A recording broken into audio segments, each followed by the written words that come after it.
text, right? Then they improved the the text or the image generation. They improved the video generation, right? Yeah. They improved the audio and the music one. They had a music one, if I'm not mistaken, as well. So they had a music generation, like Suno kind of. I haven't tried that one. I need to try that one. Yeah. I tried the Suno. It's pretty amazing. Yeah. It's a bit eerie. Audio is also like really good. I mean, it's really broad base of covering all models for everything. So I certainly agree. Google is really starting to pick up. Yeah. Nice. I don't use image generation very often in my work, but I did take Sora out for a ride after the latest release. It's starting to become pretty good. I just by uploading some pictures and asking it to manipulate it, it actually produces some pretty good quality stuff. GPT-4o multimodal. I mean that's the big now image generation. I still have my prediction for 2025, where I say OpenAI will start to demise. Yeah, you said it earlier. I'll take a note of the date. Can I take you up on that? Take Isn't that a hot topic, Anders? Well, we have Luka here, so I'm not sure. So we can make it hotter. I'm sure we can make it hotter. But speaking of which, to what extent do you guys believe that it is the kind of developer experience on top of the foundation models that will be the area of competition versus the actual models? I think if you look at OpenAI and the Aegis SDK that came out, it seems like, is that an area of fierce competition as well? Is that why we say OpenAI might be kind of falling behind? But you heard Satya in an interview say, OpenAI is not a model company, OpenAI is a product company. And I think that sort of speaks to where they want to go. This is my interpretation from the top boss, to be honest. Yeah, and just going back to Llama 4 as well, I think it was interesting for a number of points. One is that it actually stopped training, I think, in September or something in last year, right? September or August, if I remember correctly. And it's kind of weird that they didn't release it until now. They probably did a lot of, either it's like safety checks or whatnot. I think actually they were really afraid when O1 came out and all these kind of reasoning models came out, and they didn't really have a good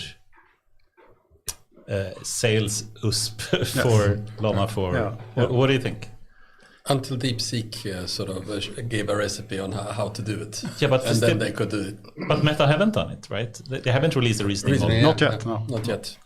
They're saying it's in the works. But, sure. They're reading the R1 papers now very thoroughly. Exactly. They're using Llama to read the paper. But there is a case for non-reasoning models. I mean, GPT 4.5. It's such a wonderful, weird model that makes absolutely no sense. It works surprisingly well, right? Yeah. But still, also, I think another point with Llama 4 is that, it was not perhaps the big news that people were expecting, but they had like 3 different versions. One, the behemoth, the biggest one, it's not even open source. They may choose to make it open source at one point. But I think also the smaller ones, the 2 other ones, the Maverick and what was the name of the smallest one? Sooner or something? Anyway, even those are not available in Europe. And another prediction I've been trying to say is that open source will be harder and harder to make, not the least because of regulation purposes. And now we're seeing even Meta, which supposed to be, always going in open source, not really allowing people in Europe to use it. Do we know if that's because it's multimodal? There were earlier models came later to Europe because they were multimodal, or there's something specific. I think that's what they were saying. A bit. Which is kind of interesting because Google is going in the other direction now with that. They're releasing in Europe directly, which before there was a lag. But it's not open source, but still. Yeah, but also the OpenAI now, they're going to release an open source model. Properly open source? Or properly open weights. Allegedly, at least, right? Open weights. Yeah. Okay. Open weights. Yeah. But do we have a time frame for that, or you've used an announcement? It's hard to say.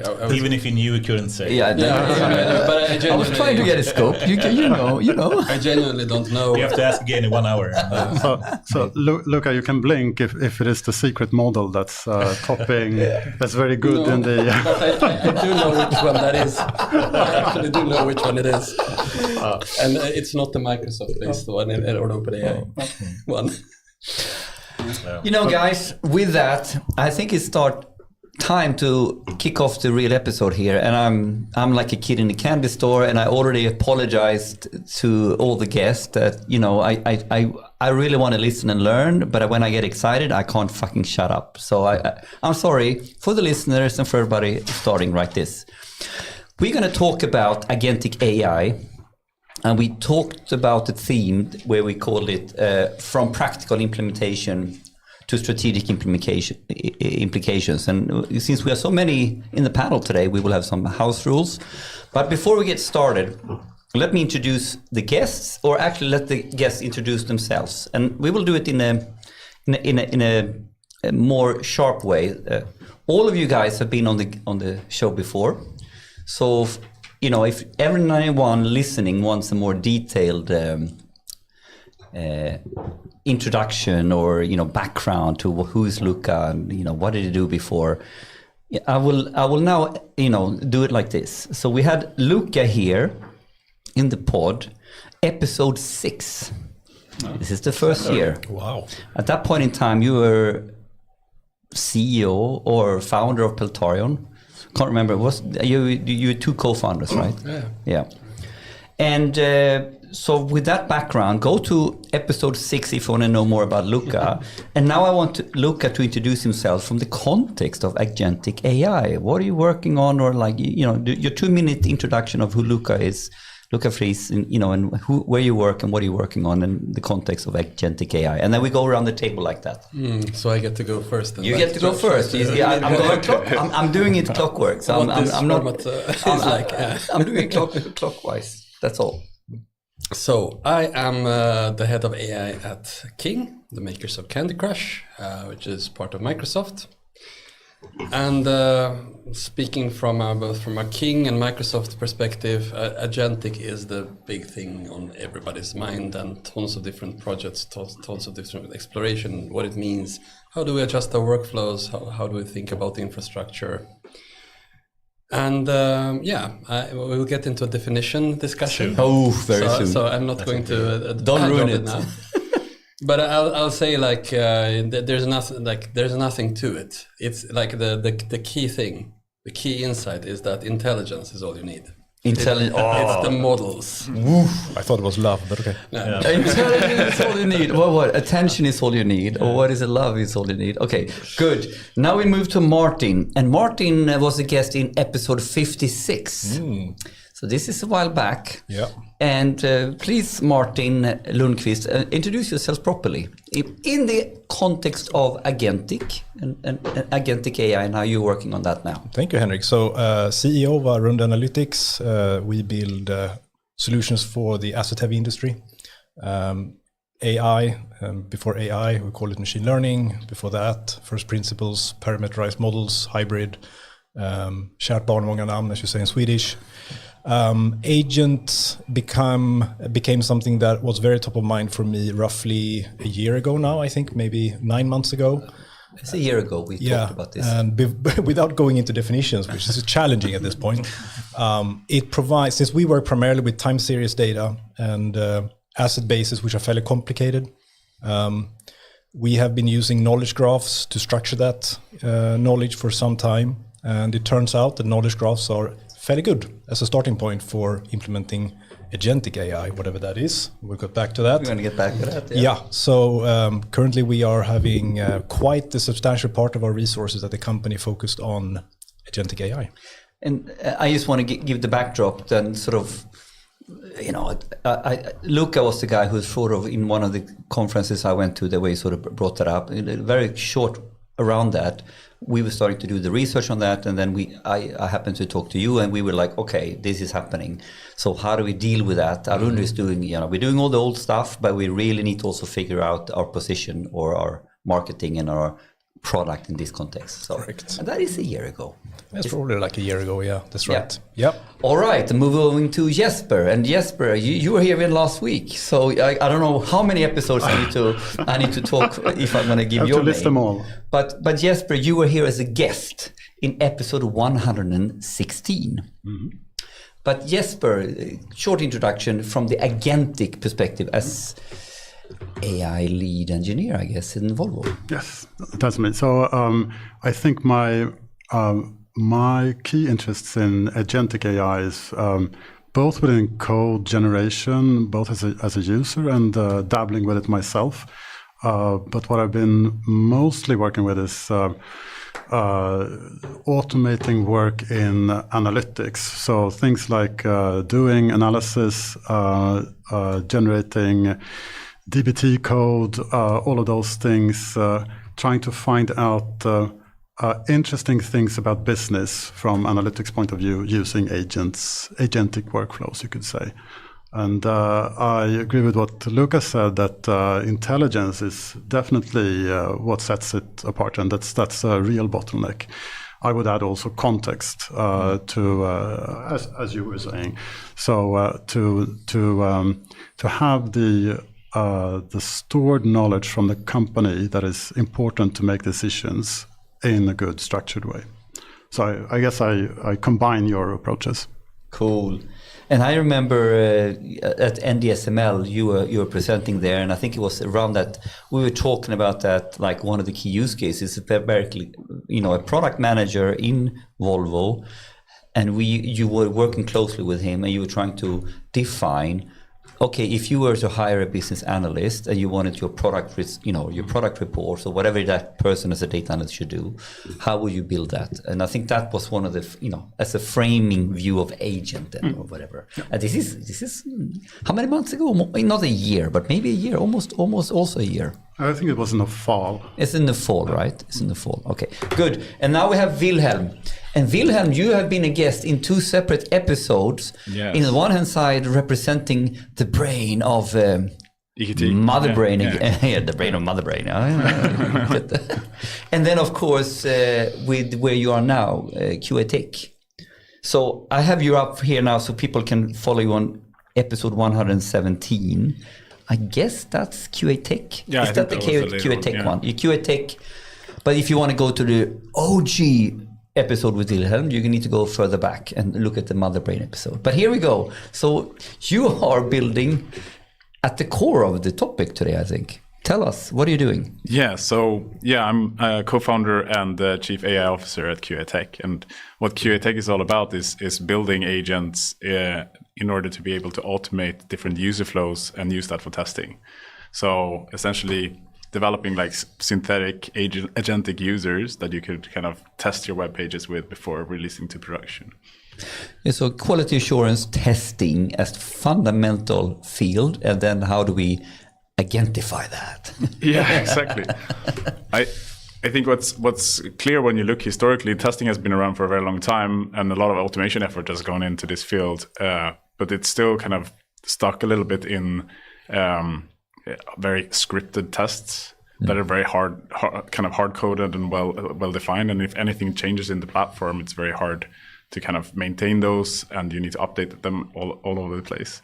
So zooming out a bit and looking at this from an AI perspective, then you can kind of handle different variations in the input and let the AI take decisions more like a user and analyze each action that it does in order to try to achieve a goal or a plan or something. Yeah, and in many ways, you're doing fundamental user acceptance testing, you're doing fundamental user testing, you're acting as a user testing the system, and then documenting and getting that all as smooth as possible. Yeah, exactly.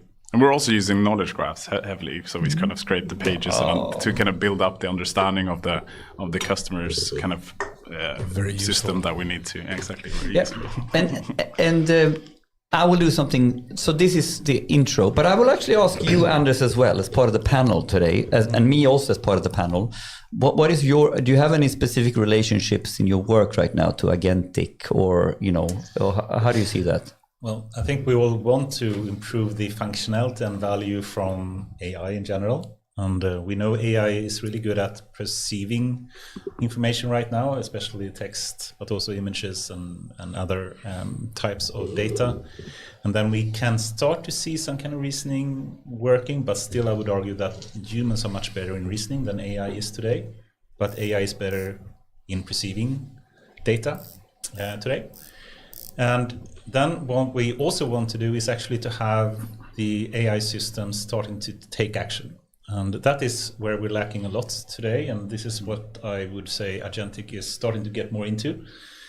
But still, humans are so much better in taking actions than AI is today. And but all of these kind of different parts are starting to be, that's where all the research is going right now.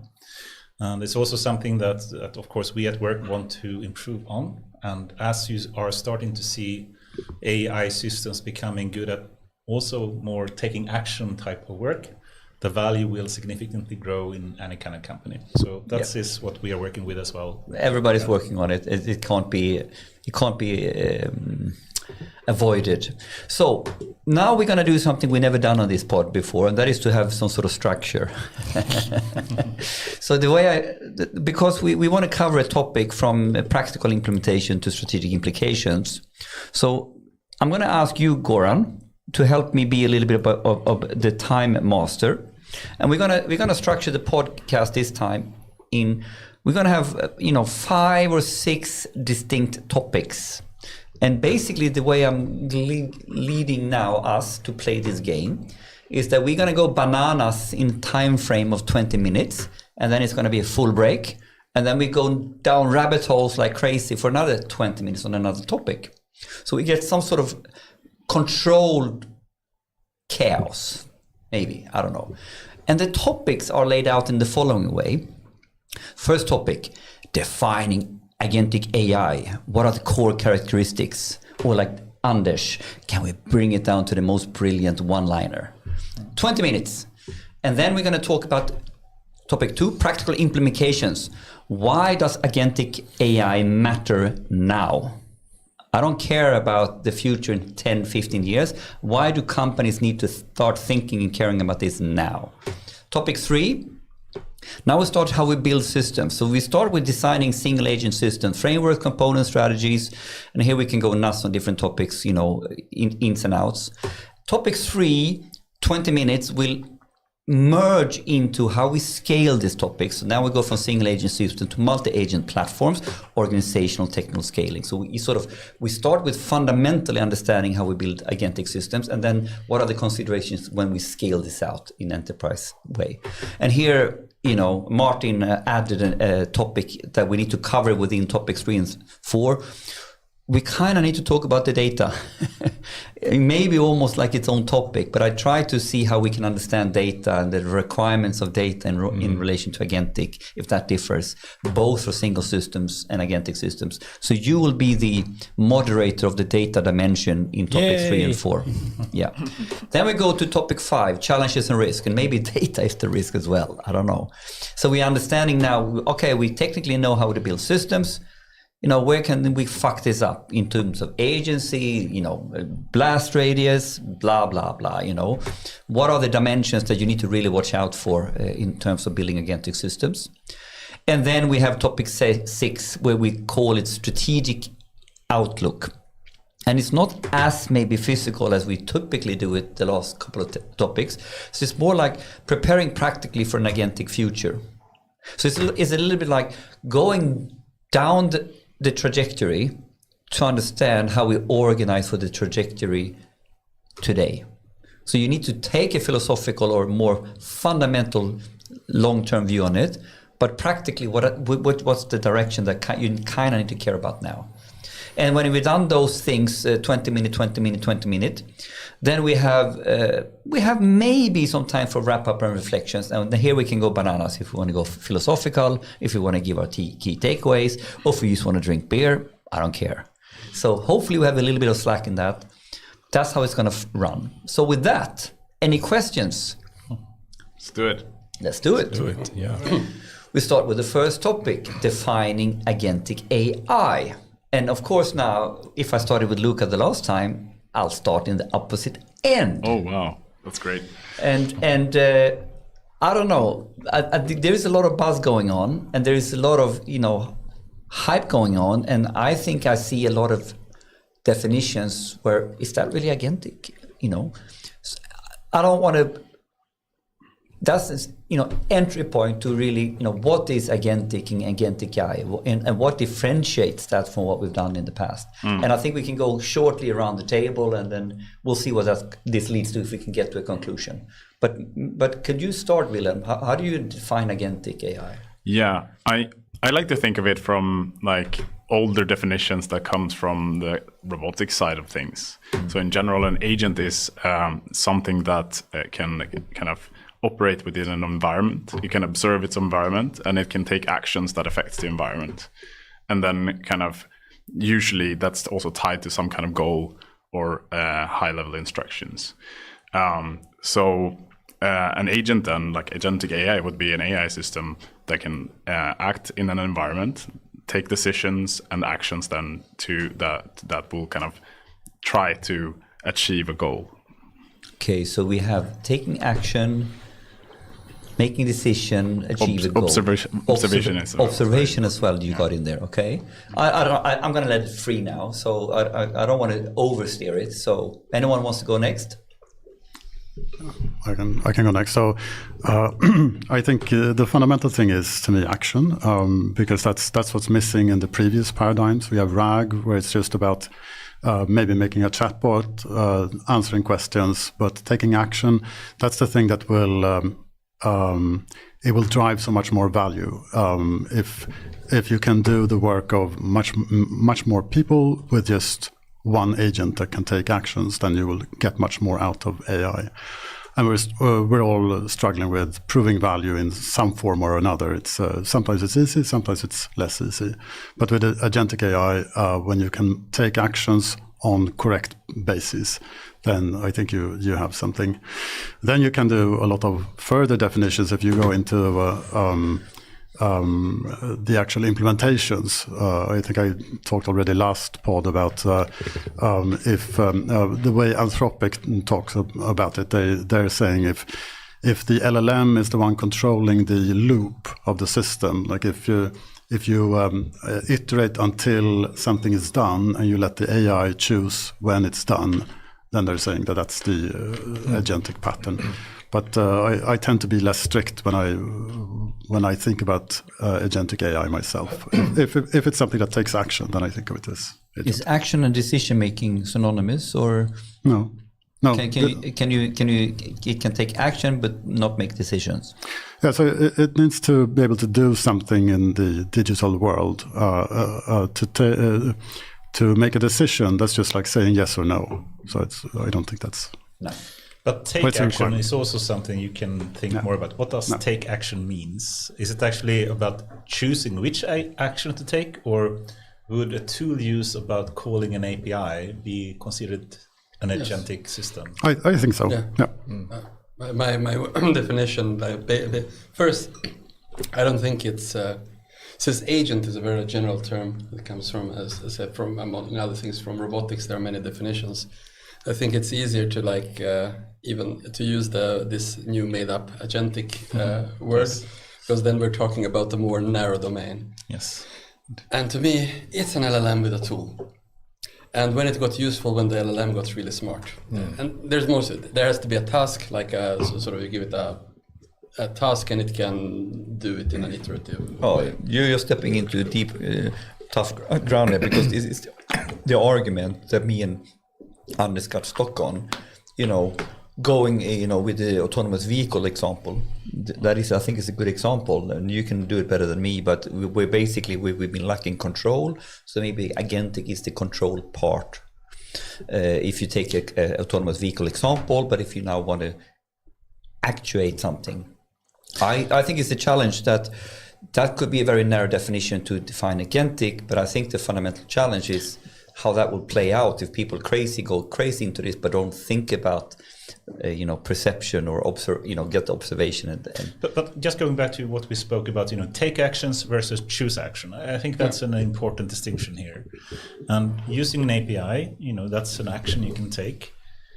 But if a AI system were forced, like a manually hard-coded rule to always do a web search, for example, if you say that's a tool, is that agentic? No, but my definition is LLM plus tool. So it's sort of, you have to have the intelligent model. I guess I stumbled into a definition post fact.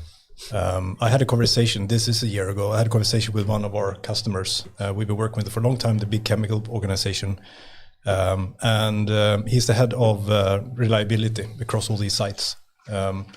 And I had a meeting with him, and he said, I have this story to tell you. I don't know if you guys are working on this, right? And he said, look, last week we had a catastrophic failure on a gas compressor chain in Singapore.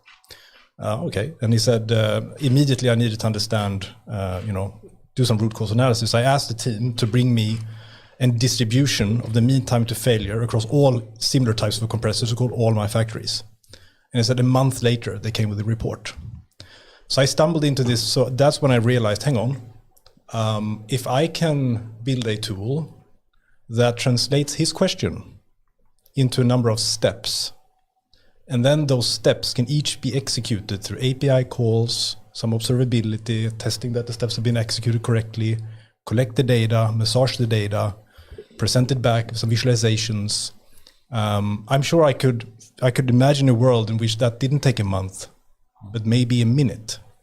And that's what I started talking about. It's LLM plus tooling. It's maybe a couple of LLMs looking at each other, but it's tooling, it's looping, it's evaluating. And then we had a conversation, and I realized my thinking of agentic comes more from the point of view of utility, if that makes sense. That kind of thing, in order to solve that, I have to have tools that are talking to each other. But why is that agentic and not automation? No, I think automation and agentic can go hand in hand. But I don't think it's the same thing. Does it matter? I think so, because from a marketing point of view, maybe we can just go bananas and do the hype and all that. Exactly. But it's the delegation of this autonomy. The autonomy of choosing which action, I think which tool to use. What's the minimum agentic system? What's the smallest kind of system that still would be considered to be agentic? I think what you described is a rather advanced system that takes a number of steps and it continues until it's considered to be done, that. That's an anthropic definition, I think. So I think that the most powerful and elegant system that's out there today, that's just brilliant, it's Claude Code from Anthropic. And it is because it's super simple. And that it's sort of, it's just a very smart LLM, and it gets a bunch of tools. And one of the tools is you can spawn another copy of yourself and delegate something to it so you don't pollute your own context. Mm-hmm. And that's it. Mm. And with that, you can do incredible things. We're starting to use it quite a bit now at King, and you can it's designed for coding, but give it access to a calendar via MCP or your email, and it can become your email assistant. Mm-hmm. It's this multi-step reasoning, action, reason, action, and do things in parallel when you couple it with a smart enough model. But I think that's super important when you think about it from an iterative approach, and you have some kind of high level goal. Then I think those are very important components in it for it being agentic. If it has a goal and it needs to figure out what tools to call, what information to gather. I could imagine your example being not agentic if you just kind of hard coded exactly which information should be kind of collected and then kind of done in some kind of MapReduce fashion, and then you have a report. Yeah, that wouldn't be agentic in my opinion. But if you have to kind of insert right there, and I don't want to interrupt you, but I am actually. But there, of course, what we could have done is to say, let's build an app that calculates the mean time to failure, right? And it would be no agents involved. But the thing is, we don't know what the next question is going to be. And that's the thing, right? The next question might be on something completely different, and the steps are going to be different. I think that's the beauty, right? And the work you did manually there, this is a step, that's what we expect the agentic system to figure out. But that's a rather advanced one, I would say. I mean, if it takes multiple steps and it's decide what action to take at each step, then I think no question it should be agentic. But what's the minimal part? I mean, if you go to ChatGPT today and cross or check the web search button, you force it to be using web search, is that single thing that it has to do web search before answering your question, should that be considered agentic? I think it depends on the implementation. So if it's there is some kind of rule saying like if there is a link somewhere in the text, then follow this first and then blah blah blah, then it wouldn't be agentic. I think like the same goes with like if you just have the simple calculator tool, for example. If you ask an LLM to sum up two large numbers, for example, and it decides to use the tool in order to gather information. I think if it decides to do it needs to decide but to if do you it. as manual is set, it has to use web search. I wouldn't consider that to be agentic. No, I agree. And that's the difference, like between if you take ChatGPT, between the just plain search and the deep research. Like, But this is a little bit like the tool use an LLM. It highlights the right ingredients, but it doesn't differentiate, what the autonomy dimension. It is that it has to be an iterative process. Yeah. I think that in some Because way in the notes, I jotted down some core characteristics. So it's a little bit like my a perfect definition would have something that covers these core characteristics, and then I proposed autonomy. Adaptability for me is feedback loops or perception that it in some ways orients itself in a context. Goal orientation, interactivity. So the tricky point here, and this was mine and Anders' argument, that it might be more useful is Anders' argument to make it very narrow, simplistic agentic definition. But I think the point that I was trying to make, that's the old agent definition. It's not potentially the new buzzword agentic. Yes, and right. this is where we got into a fucking almost fight. No, not really, but almost. But because my argument is that we need to reclaim agentic into agent, because I think it's fucking dangerous to talk about agentic as control without thinking about the consequences of observability. I mean, like, so building something which has no feedback loops, to me, is kind of scary. So I don't know. I just want to put some fire on the. It does have. I mean, you can build in feedback loops, like coding the typical example where you have tests, you have output, and so on. Yeah. So there is a observability, and it can be at least. Yeah, so this is the point. I said if it doesn't have that, you shouldn't call it agentic. You should maybe call it RPA or cognitive RPA. If you truly want to call it agentic, it should have the agent characteristics. And Anders was a little bit like holding back. He was more in your camp. Yeah, I don't agree with you. No, please elaborate. Why don't you agree? Because I thought this was so funny. Example from yesterday. Right, I was leading a workshop for a pilot project. I had like 50 developers, and I was just showing like best practices and tools and so on. And I had my party trick was adding a new feature to Candy Crush. Now that is a code base that's 26 gigabyte large. It's almost 15 years old. It's C++. It's like very, very daunting. It doesn't fit in context of anyone. It does not fit in context, no. And I wanted to add a feature like tap to activate, that when you tap on a booster, it sort of activates. Now, this would be like, had we had a novice developer doing it, or even a real team, this is like weeks, months work. And I've tried this before. It works 1 in 10 times. Of course, this time I wanted to demonstrate like when it fails, what do you do, and so on. Of course, it worked this time. So then another like ask somebody for a different feature. Now somebody said like, okay, when we match 4 candies, spawn a frog. All right, and off it goes. Changes files, like there's hundreds of different files typically, and 5 minutes later, I can build it, run it. It starts like, okay, shit, this is impressive. I match 4 candies and I get a green fish. And then I start looking through the reasoning logs of the model. And it says like, this with frog, that's complicated. That's in this, but I can use a fish. It's green, it's aquatic, and it's actually a much better booster than a frog. You're thinking. Yeah. And tell me that like there was no observability of its own actions really there. But I would call that like really agentic. Agentic, yeah.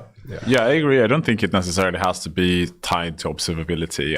I would say like a system that actually takes decisions and can dynamically kind of work towards summarizing this report, for example, and then give you the report back. It could definitely be agentic without necessarily. Okay, so this is good because then we can narrow. It seems like if we want to, in 20 minutes now, converge on something, we are kind of going for a more strict view on this. 4 minutes or 5 minutes? I have the timing here. It's fine. Yeah, and because then I like that, because then maybe what I'm talking about when I'm trying to push that into the definition is very ambitious, and I should rather push that into the conversation of challenges and risks and how we build systems in order not to fuck up the definition. Not having observability is a bad idea. Totally, right? Like it's super important. Yeah. And I thought it was such a bad idea that I wanted to push it into the definition. But you say hold your horses. So be sharp. So here's a layman's attempt. Agents, they have tasks. They may have access to tools. Now, depending on you wire them together, that might be agentic or not. Ooh. Good. If you manually hard code it, it probably would not, right? Exactly. Yes. And I think the choice of action is really the key in some sense. But and Anders always wants to get to the what's the definition in one word or in one sentence? Intelligence. Okay. But you had an interesting definition you tested on me earlier. Yeah, I mean, it's the same as Jesper said before. I think the two one, either the most simplistic one or lightweight version is the ability to choose action. The one that Anthropic actually said, and which you said, Jesper, as well, is the ability to choose when to stop. And it's more advanced. I think that's a more advanced agentic system if you have that kind of capability. I think you could potentially say a system is agentic even if it doesn't have to say when it stops. But a certainly more advanced agentic system would also continue until it chooses to stop. And explain to me now in layman's terms, what is the implication of saying to decide when to stop?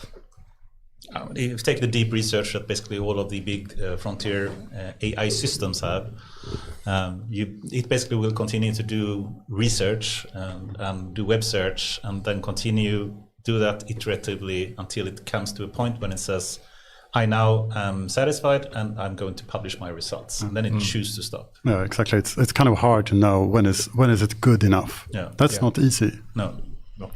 Yeah, but I think that kind of boils down to it having some kind of goal or a task that it needs to complete. It needs to do a lot of different things in order to get to that kind of state of completion, and then analyze whether or not it was actually successful with its goal. So that definition implies goal orientation. I think so. I think so, right?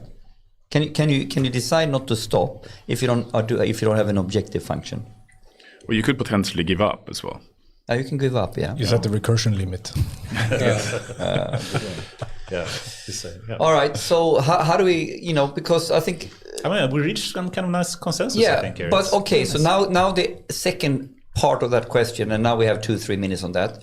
How is this fundamentally distinct from traditional or generative AI?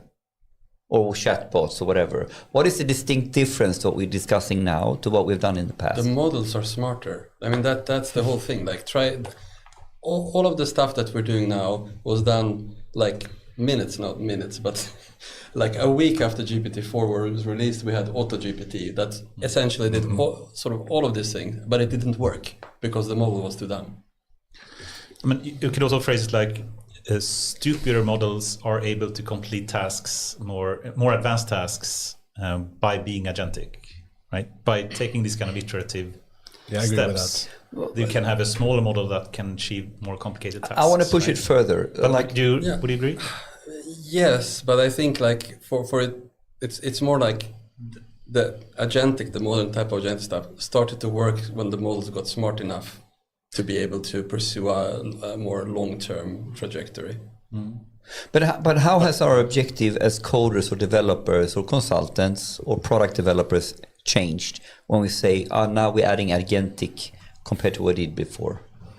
How would you frame that? I mean, like usually, I think we go back to what Jesper said before. Then you start kind of adding more action-based things into the problem. So, like if you have been developing a chatbot, and then now you suddenly want, like maybe it's a support agent, for example. Now it suddenly can help you reset your password, and it can kind of help you. Shit. Yeah, it can do shit. It can email somebody. That suddenly becomes much more useful, and in the sense of actually automating things and being more similar to a co-worker. that is super important. And I think that changes how you can develop products. It changes how you can kind of attack different problems that you see in an organization. And what is then distinctly different, what we're talking when we use the word agentic, versus something was called RPA or cognitive RPA for the last 5 years? What is the difference? Manual program, right? Yeah. It's the way it's done, right? Business rules, manual programming. Somebody had to train an RPA system. The RPA is then deterministically business rule, or even to the point where it's and if you change one of the softwares, the RPA is dead. You have to go back and reconfigure it. So the distinction then is a little bit like how it works. Yeah, it's the same as I said in my intro with the automated tests, right? Like they're very hard coded and scripted. It was the same with RPA. It was very hard coded and scripted. Yeah. There's not really any decisions being done there. The RPA doesn't choose the action. No, exactly. Anyway, right? Okay. You just have like do this thing, then wait 300 milliseconds, then do this thing, and what if something changes in between there that it was a little bit unexpected, that it doesn't work? All right, I think that's enough on definitions, but it's an important one. We actually kept it to 20 minutes. Yeah, we kept it to 20 minutes. So now we take topic 2, and I kind of want to keep this. I'll try at 10 minutes, but I give you 20 minutes. 10, 15, 20, we will have sort of, are we done in 10? Do we need 15? Do we need 20? And the topic I frame now is practical implications. So why agentic AI matters now. So it's a little bit like we can see a trajectory, but I want to really get the discussion on why we really need to care about this or do this now. So what is the immediate practical impacts, benefits, risks for teams and organizations? What are the concrete change? Why now, and what is the benefit? Why are we going for this now? I'm thinking that the models have gotten smart enough to do it now. At least we're very close to it. Some of us have maybe access to smarter models, but there's always every time you let the AI make a decision, there's a certain risk of error in that decision, and as long as it's on the order of 90% times correct, then anything that's a longer term thing will break down. But now we're getting to a level where at least simpler tasks, maybe more advanced tasks, can be put through many steps without failing. And they're intelligent enough to backtrack when they do errors. I think the reasoning models like that really sort of pushed it over the edge of usefulness. I mean, the way I interpret what you said now, and I fully agree with it, is a little bit simplistic, saying, well, you know what, that's where the productivity frontier is at. If we are old school companies that haven't figured this out and we're working in the dark ages, it's a little bit Amish, right? If you want to go from this is a little bit like there's a horse and now there's cars. And if we want to discuss where we are in the productivity frontier, it's actually now where the models are smart enough that this is feasible.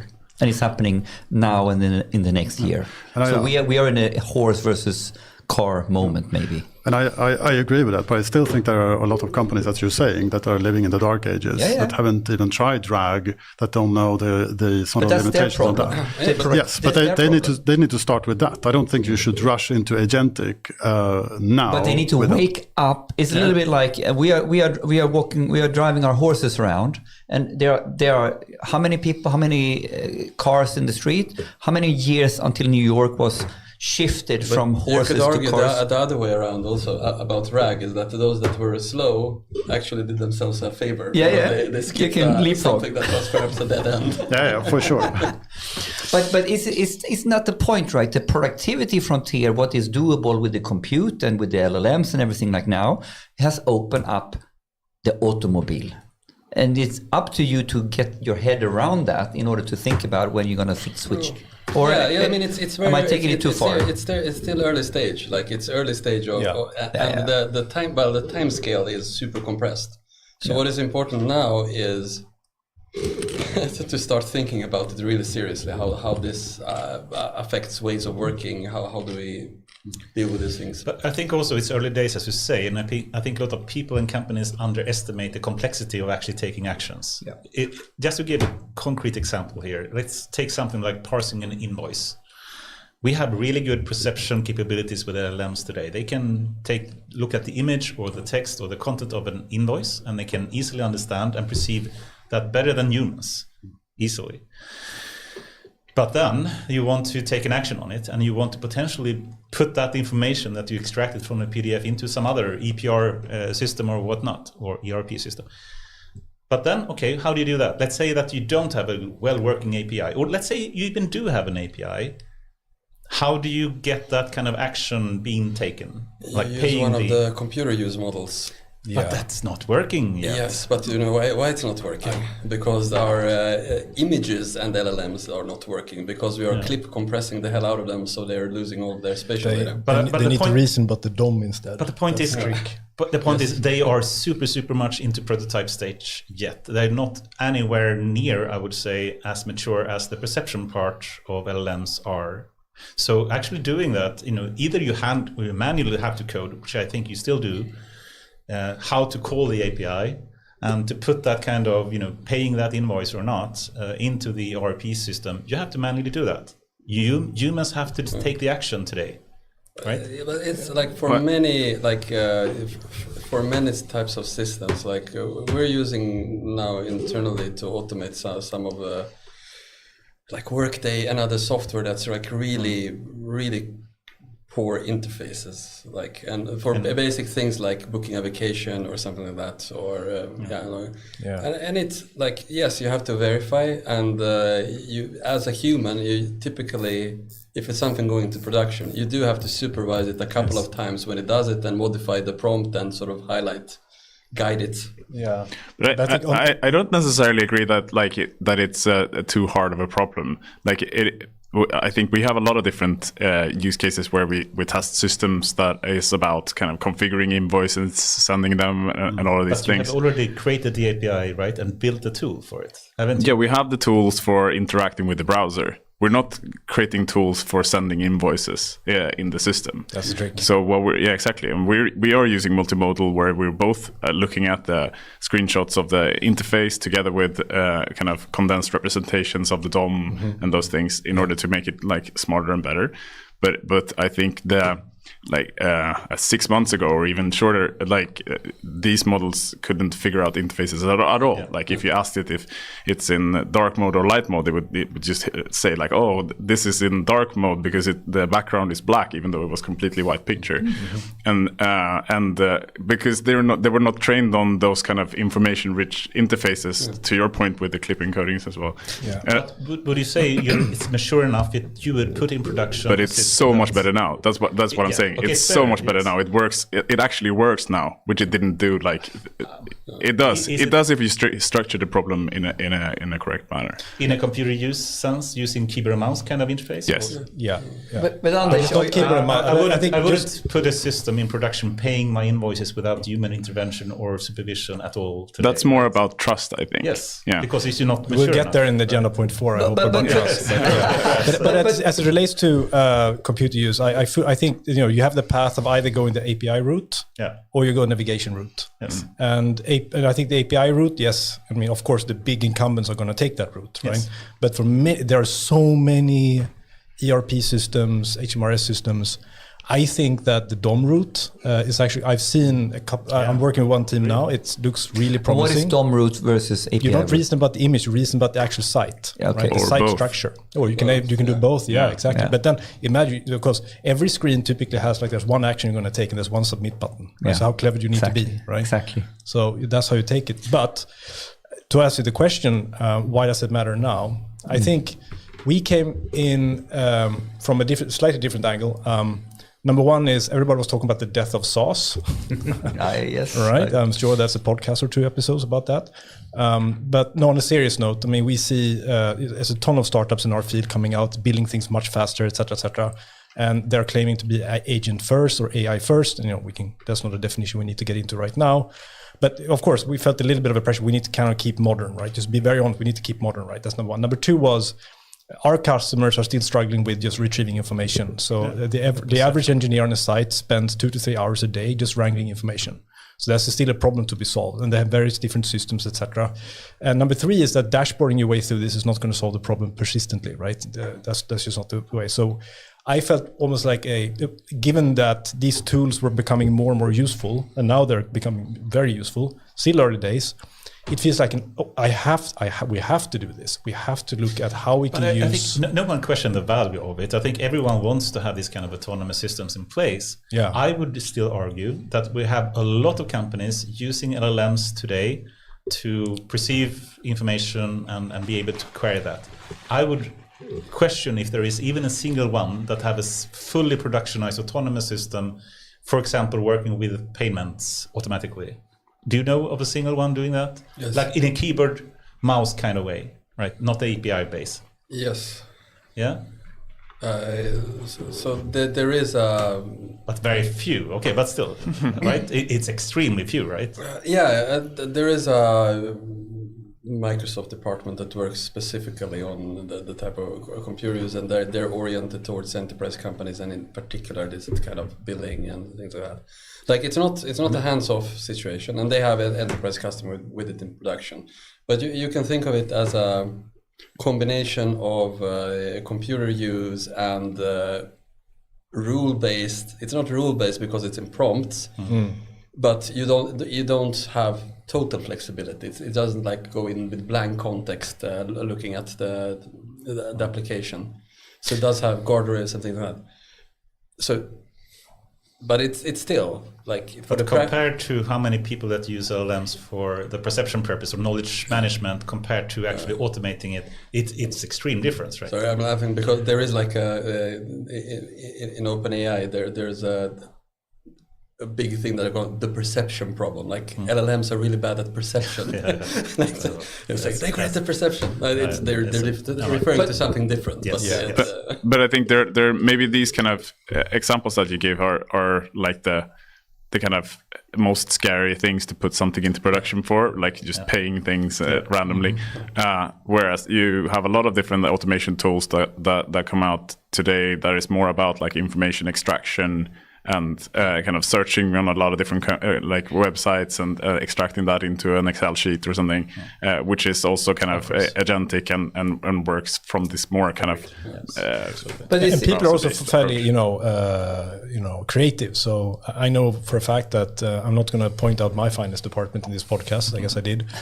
But of course, you can use agents to create your Excel sheet, and then you upload the Excel sheet to the ERP system, right? Yeah, so you can find shortcuts using this. That I think a lot of people. This is happening, but this is a task and maybe not fully agentic. Then. Still, it's on the right path. It's on the right path. Because once you start trusting that Excel sheet enough, you're going to ask someone, "Why don't you just automate that last step for me too?" Right? But that's not so easy that I know, people think. It's a big hurdle. An Excel sheet than it is to actually integrate with another system. But the thing is, like computer use, it will be solved within 6 months with a very smart way, or in 12 months in a stupid way. Can we hold you to that? Yes, that's like... You promised to buy me a dinner if it's not sold in 12 months. What's the definition? Okay, let's define. When you're saying that as a problem, like, is it then completely open-ended? Like, it can do pretty much anything? Yes. Yeah. Then no way, I would say. Then I would say it's pretty steep as well. For computer use, like what are doing now? Like the best are doing like on the web benchmarks, like 50-60%. Yeah. I would say that's it's like self-driving cars. It's easy to get like 90% correct, but the most important is the edge cases. That I agree with. But what I think is super interesting in a lot of these use cases, like we're thinking about it from this very open-ended approach. Like you should just go into this page, you have no context of it whatsoever, and you should do something. Like a goal, which is generally not the way that you phrase a problem if you have like it from an automation perspective. Yeah. Similar to what the only reason for us being able to do this is from a QA perspective is that we can look at the page and analyze it in detail and then kind of execute the similar things over and over and learn from those things, right? And I think that's the same if you try to automate some specific part of an invoicing system. That should definitely be possible to do today, I think. And it builds in some robustness compared to traditional RPA system. Like if a button moves or if like they change around, it will be able to figure out. You can still have the scaffolding that generally guides it. And I think it will layer on, like you said, that in the beginning we're going to see, for example, mid-sized ERP players who are kind of struggling to start using these to kind of fast track and kind of work around the API integration problem, right? And I think that's what we're going to see. And it's going to be narrow in the beginning. Super valuable. Could be onboarding, right? So you onboard a new customer. Why wouldn't you try this out? It's going to be kind of harmless. It's just hard, and but it's super valuable. Yes, yeah. But let me do a mid summary of why we need agentic AI and why it matters now. So in one hand side, I get around the table that we kind of all believe in the trajectory. It's super clear that the research and the money spent in this direction is taking us fast. And if Luka has it right, we have solved some complex problems early. Doesn't matter when, but I'll qualify that. but it's a little bit like we all believe in dude, systems are getting more agentic, whether you like it or not. So when do we now need to? Why do we need to care about it now? And then if I flip in Anders' argument to this, there's two ways of looking at it, in my opinion, what I listen to. Either, you know what, even if you understand it's going this direction, you kind of need to start now in order to understand the complexity of getting it right. This is one argument. Another argument could be, you know what, we need to wait. We should sit in the boat and wait and be cool, not to do the RAG mistake once again. So I think there's also like one thing that we haven't really discussed, and it's that it's slow and it costs a lot. Like it's not the best solution for everything. Like for instance, RAG might be a good solution if you imagine you're doing a Google search type of thing. Yeah. You RAG want results that directly. You don't want to like go off and wait 15 minutes for it to. And on cost, I mean Claude Code that I mentioned, like. I looked like I said one weekend when I was working for 4 hours on a project that costs $350, and these systems they get better by using more and more compute, and that makes it not suitable for every type of problem, for every type of the So can we compare setting like a human on that task instead? That's so much more costly. Like. That's right. Absolutely. That's right. Absolutely. Yeah. No, I think we need to kind of set those expectations, and the way we talk about enabling human language interfaces to interact with your site and your site data is think of it as your next employee. So are you expecting someone to do that presentation in 2 minutes? No. I mean, if the expectation is that this typically takes a week, then you can go and have a coffee. But you're also right that there is this sort of, if something takes more than 300 milliseconds, you start getting nervous. Yeah. So there's a gap between these expectations, but I agree with much. I mean, the benchmark is asking someone and another human being do it. But also like the cost thing, like especially when you start looking at larger organization, like say King has 2,000 employees. They're not developers, but let's assume that they are. And something costs like in compute, say $1,000 for the agentic coding system per month per employee. That's only $2 million per month. That's a real cost that you have to find real budget and so on. And up until the agentic systems, most of the LLM stuff has been, as long as it's internal facing and not sort of customer facing to millions of people, it's been cheap. But now we're suddenly, this is actually, still cheaper than a human, but this is not actually replacing a human. This is augmenting. Yeah. And that's another problem. I think it's very difficult to actually monetize on productivity benefits. Yeah. So each developer will be more productive, absolutely. But how does that actually translate to cash? Yeah. That's not straightforward. And that's the case we need to make, I think. There's definitely those kind of cases where it makes sense. It might need to be a little bit more constrained from a problem perspective. But I think when you look at it on the QA side of things, like it's super costly and time consuming to have manual QA. Like if you want to run like an entire test suite of your entire page with like all of the different details and stuff, you need to send it over for manual QA, and it takes like maybe at least 24 hours before you get something back, and then we can instead run it like on every deploy in 10 to 15 minutes. That's like and at a fraction of the cost. And I think so you have these different kinds of like segments where it makes all the sense, right?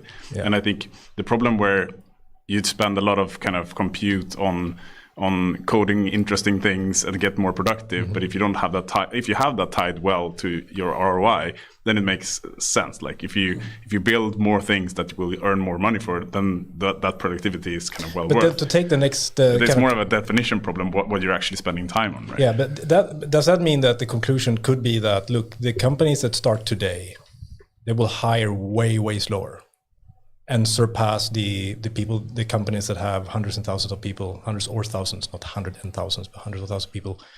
That's what I kind of wonder if that's going to happen. So we'll have software companies operating at the scale of huge companies, but with 15 people. Yeah, I mean, we do this. We see it now on the sort of small scale where individuals can produce something as a mid-sized company. One-man unicorn. Yeah, exactly. But there is, I think, generally across the board, there has to be, especially for large companies, a change of ways of working, like fundamental change. Because I think a lot of the delays, if I look at King, if I look at Microsoft, and this is, I think, generally true, is that we're slow because there are so many people involved in each process. So when we want to release feature A from ideation to production, there are so many meetings, and then somebody's off on vacation, and sort of it drags out. And there are so many interdependencies. But let's come back to this, Luka, because that's going to be around the organizational challenges and risks and all that. And this is really my pet peeve around this topic, how to define agentic, where almost it's a technical definition, and then there is something else going on here in order to make this work. But if we summarize now, try again, something about the trajectory that this is happening. Vilhelm made a good why does it matter now? I can go completely into your ideas and that, well, you know what? We think this is going to be the trajectory, and you need to care now in order to start sorting out which of your more dumb or simple processes are really suitable for it now, and which one is not. It's a little bit more scary. We do it later. So it's not maybe that, why should we care about agentic AI? Now is that we're going to do everything with it, but we need to really start understanding it, and then we need to start understanding it in the right pockets to learn and to scale it out. But I still think people underestimate the complexity of actually taking actions still. So but I think more that we should stop planning for it, but I think it will be more important to do it in the future.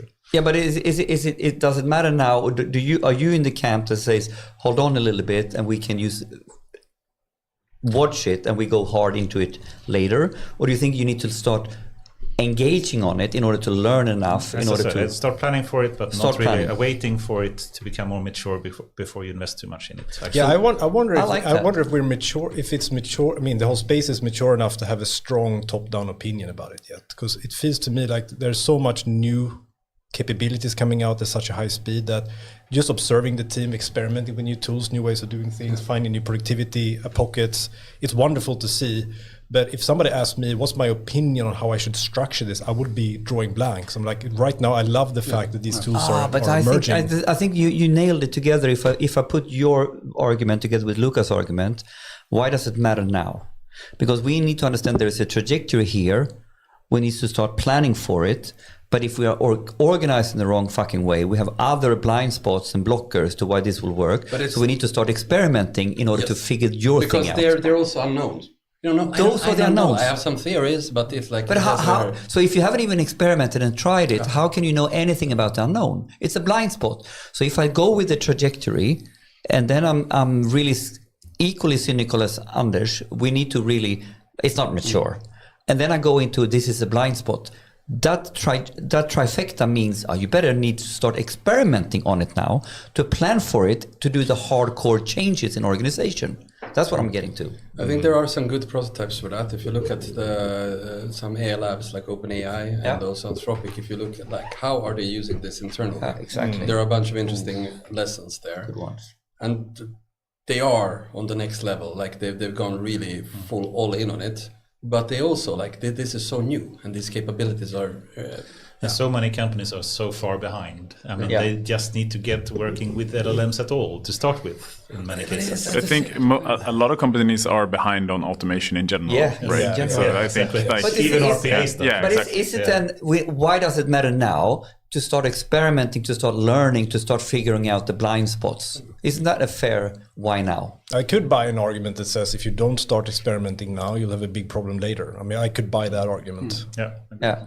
Plus, I mean, it is actually useful within, and this is where I don't fully agree with Anders. I think there are domains, constrained domains, and like Vilhelm said. Coding is one of them, where they actually perform really well already today. Like, it's useful. So find the pockets, learn in the pockets in order to learn the bigger game of where we need to change organizational mandates and how we make decisions.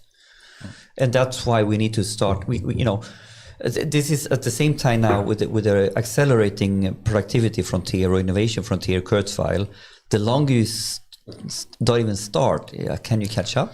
But I don't think like it's a crisis. I mean, there was like a really market development. So at Peltarion was part of a forum where I think Volvo was part of it, and a bunch of it was ABB, Saab, IKEA, sort of chief AI officers, CIOs there. And it was always like Spotify was also there, and with Peltarion. It was always like we and Spotify were giving lessons on this is how you think about data, this is how you do machine learning. Like this was we showing them. There was like this massive gap.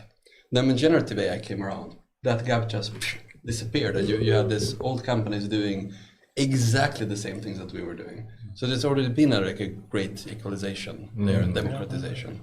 Should we leave this topic? 10-minute topic now is in 25 minutes. Yeah, so summarize the topics, and then I start and I set up the last topic. Last. You summarize. No, not the last. Next topic. You summarize. I think it's awesome. I think we all agree on the value. It would be a substantial contribution to the value of AI systems if we get agentic workflows to work. And I also agree that some cases, like you said, Vilhelm, and I agree very much with you, Luka, as well, that for example, coding where human is still in the loop, but you can have agentic that actually do a lot of number of steps that is later validated and reviewed by humans, then perfect. You should go there today, no problem. Doing fully automated, I would be very careful today. At least, but for some use cases it actually is working really well, but it's still more complicated, I would say, than some people think. And we need to experiment in order to learn, in order to look at the bigger picture, what needs to change in how we organize and decide stuff. All right, moving on. Stretch. Topic 3 and 4. How do we design single agentic frame systems? And then moving that trajectory, that's in 20 minutes, and then another 10-20 minutes, how to make that multi-agent platforms. That's a false dichotomy. You just use the same damn agent that's with an LLM that's smart enough. All right, so where do we start? So there, I saw that. So 1 minute, but let's start decomposing. How do we go into that topic even? Designing agentic systems, building agentic systems. I have one angle of starting point, which is a typical enterprise starting point. Should we buy from a vendor of some kind? Should we buy a single tool application vendor, or should we build something our own, build on open source frameworks or something like that? That's one way of going into this topic. How do I design or build agentic systems? Do I buy my shit out of the way?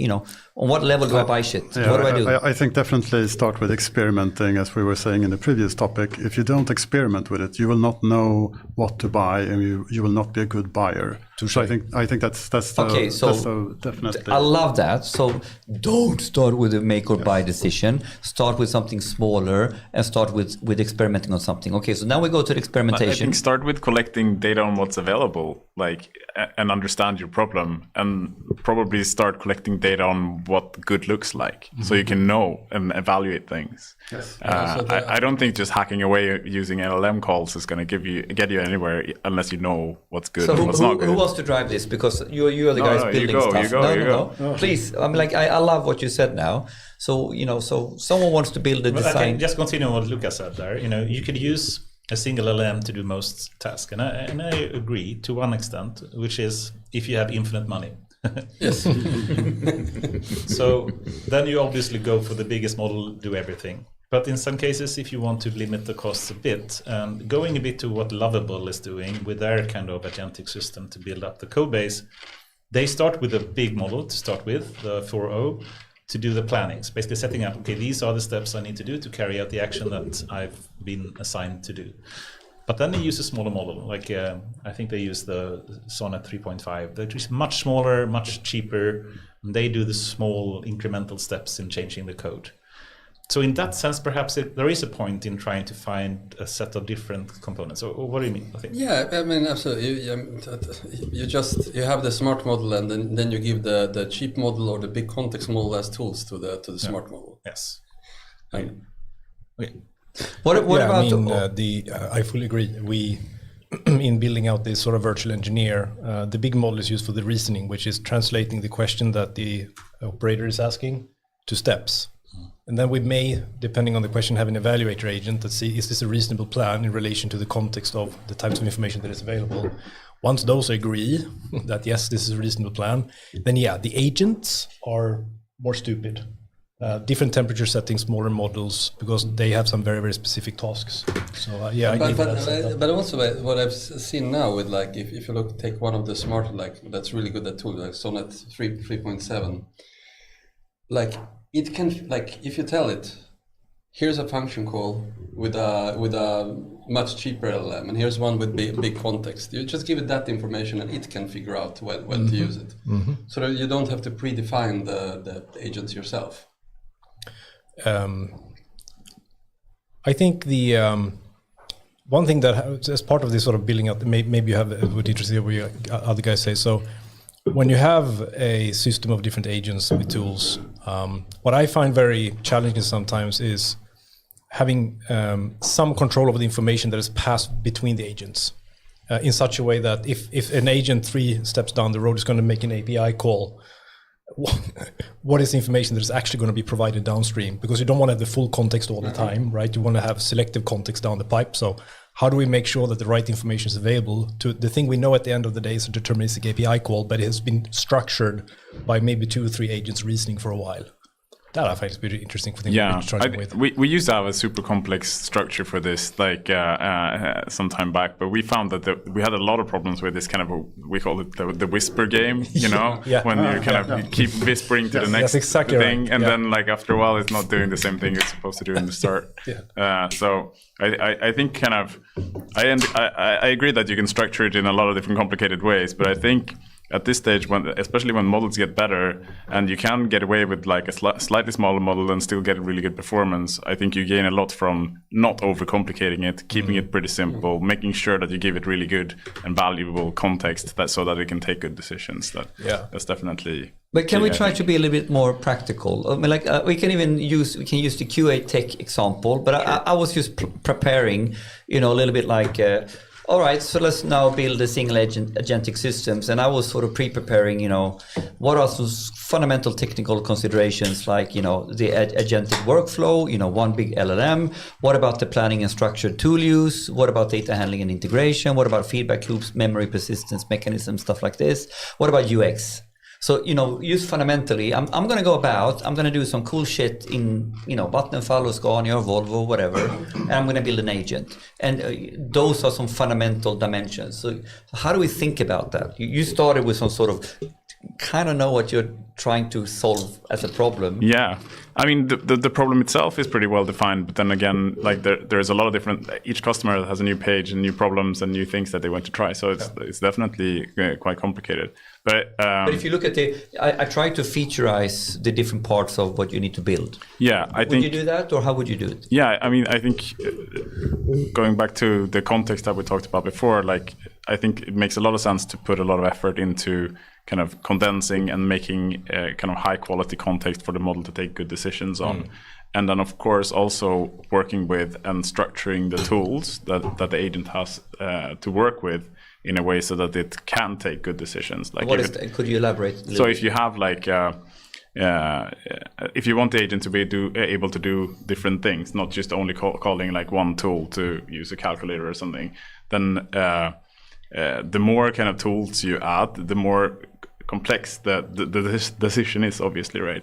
So you can also be smart in that. So not having like 100 different overcomplicated tools with poor descriptions on what they actually do, then the agent is not going to do good decisions. So you have to be very mindful about like which tools you provide and how they are kind of explained to the model, so that it kind of relates to the context that it has to work with in order to take the decision. But it comes down to that, like, and beyond that, if you have a smart model, you don't need to do much more, because it can figure out the process. That's the promise, yeah. But no, I would like anybody who's technically inclined to look at the source code of Claude Code, like where you say this like super simple, elegant way. I mean, obviously they're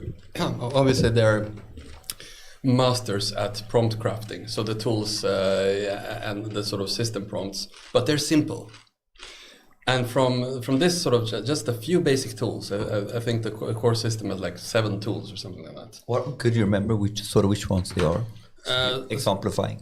Edit file, create new file, run bash command, create a new agent, or create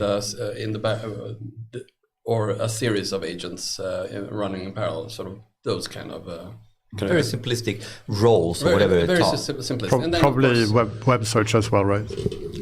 Yeah, they've added web search as well, and then you have MCP where you can plug in. That's in its own chapter in this subsect. But for just as an example, like one of the party tricks that I use to demo on that is like I give it a Gmail tool through MCP, so to my private email, and I tell it just create a family tree and a short bio for each person, and it does it.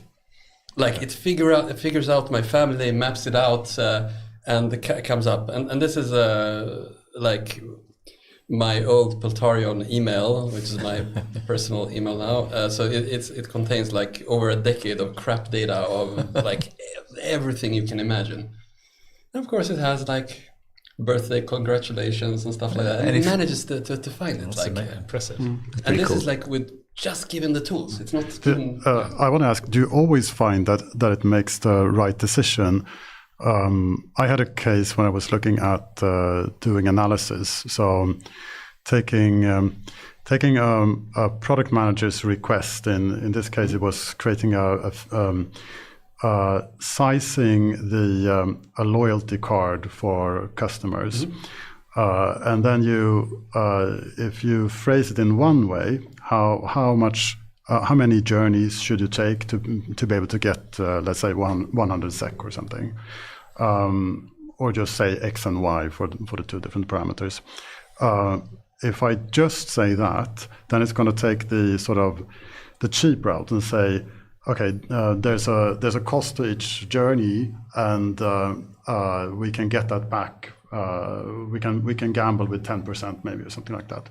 But what I find that the product manager is typically after some kind of customer lifetime value reasoning, and I find that I need to prompt it quite a lot to get it to think in that way. And I think there's something around coding, which is there's a lot of code to be able to train on. So I find that every time with coding, I see that it works. But with other examples, I don't find as much success. It's still like it's hard to understand like the role of the data analyst, the role of a product manager, and how they think. So like for reliability, like no. Yeah. Like you get something different exactly. each run, and not always the correct things. But that is also like we're looking at some other models that I have access to that are a generation later, and that improves markedly. Yeah, that's why is E155 so good, really? That was not subtle enough. You didn't make him slip there, you know. But I think that's the kind of the promise with smarter models in general. When you think about kind of prompt engineering in general, it is kind of constructing these kind of instructions to the model so that it understands well enough. Like with smaller and earlier and more stupid models, you need to be putting a lot of effort and time into making sure that you put the kind of commas in the right place in the text and stuff, right? Whereas that kind of goes away more and more the smarter the models become, and eventually you probably don't have to be as specific because it has a good enough kind of world understanding and things in order to figure it out, even if it's like funky descriptions in the system prompts and stuff. And obviously, I mean, you get that sort of amplification of the agent. Like, it's one thing when you're giving one statement to one LLM, like input output.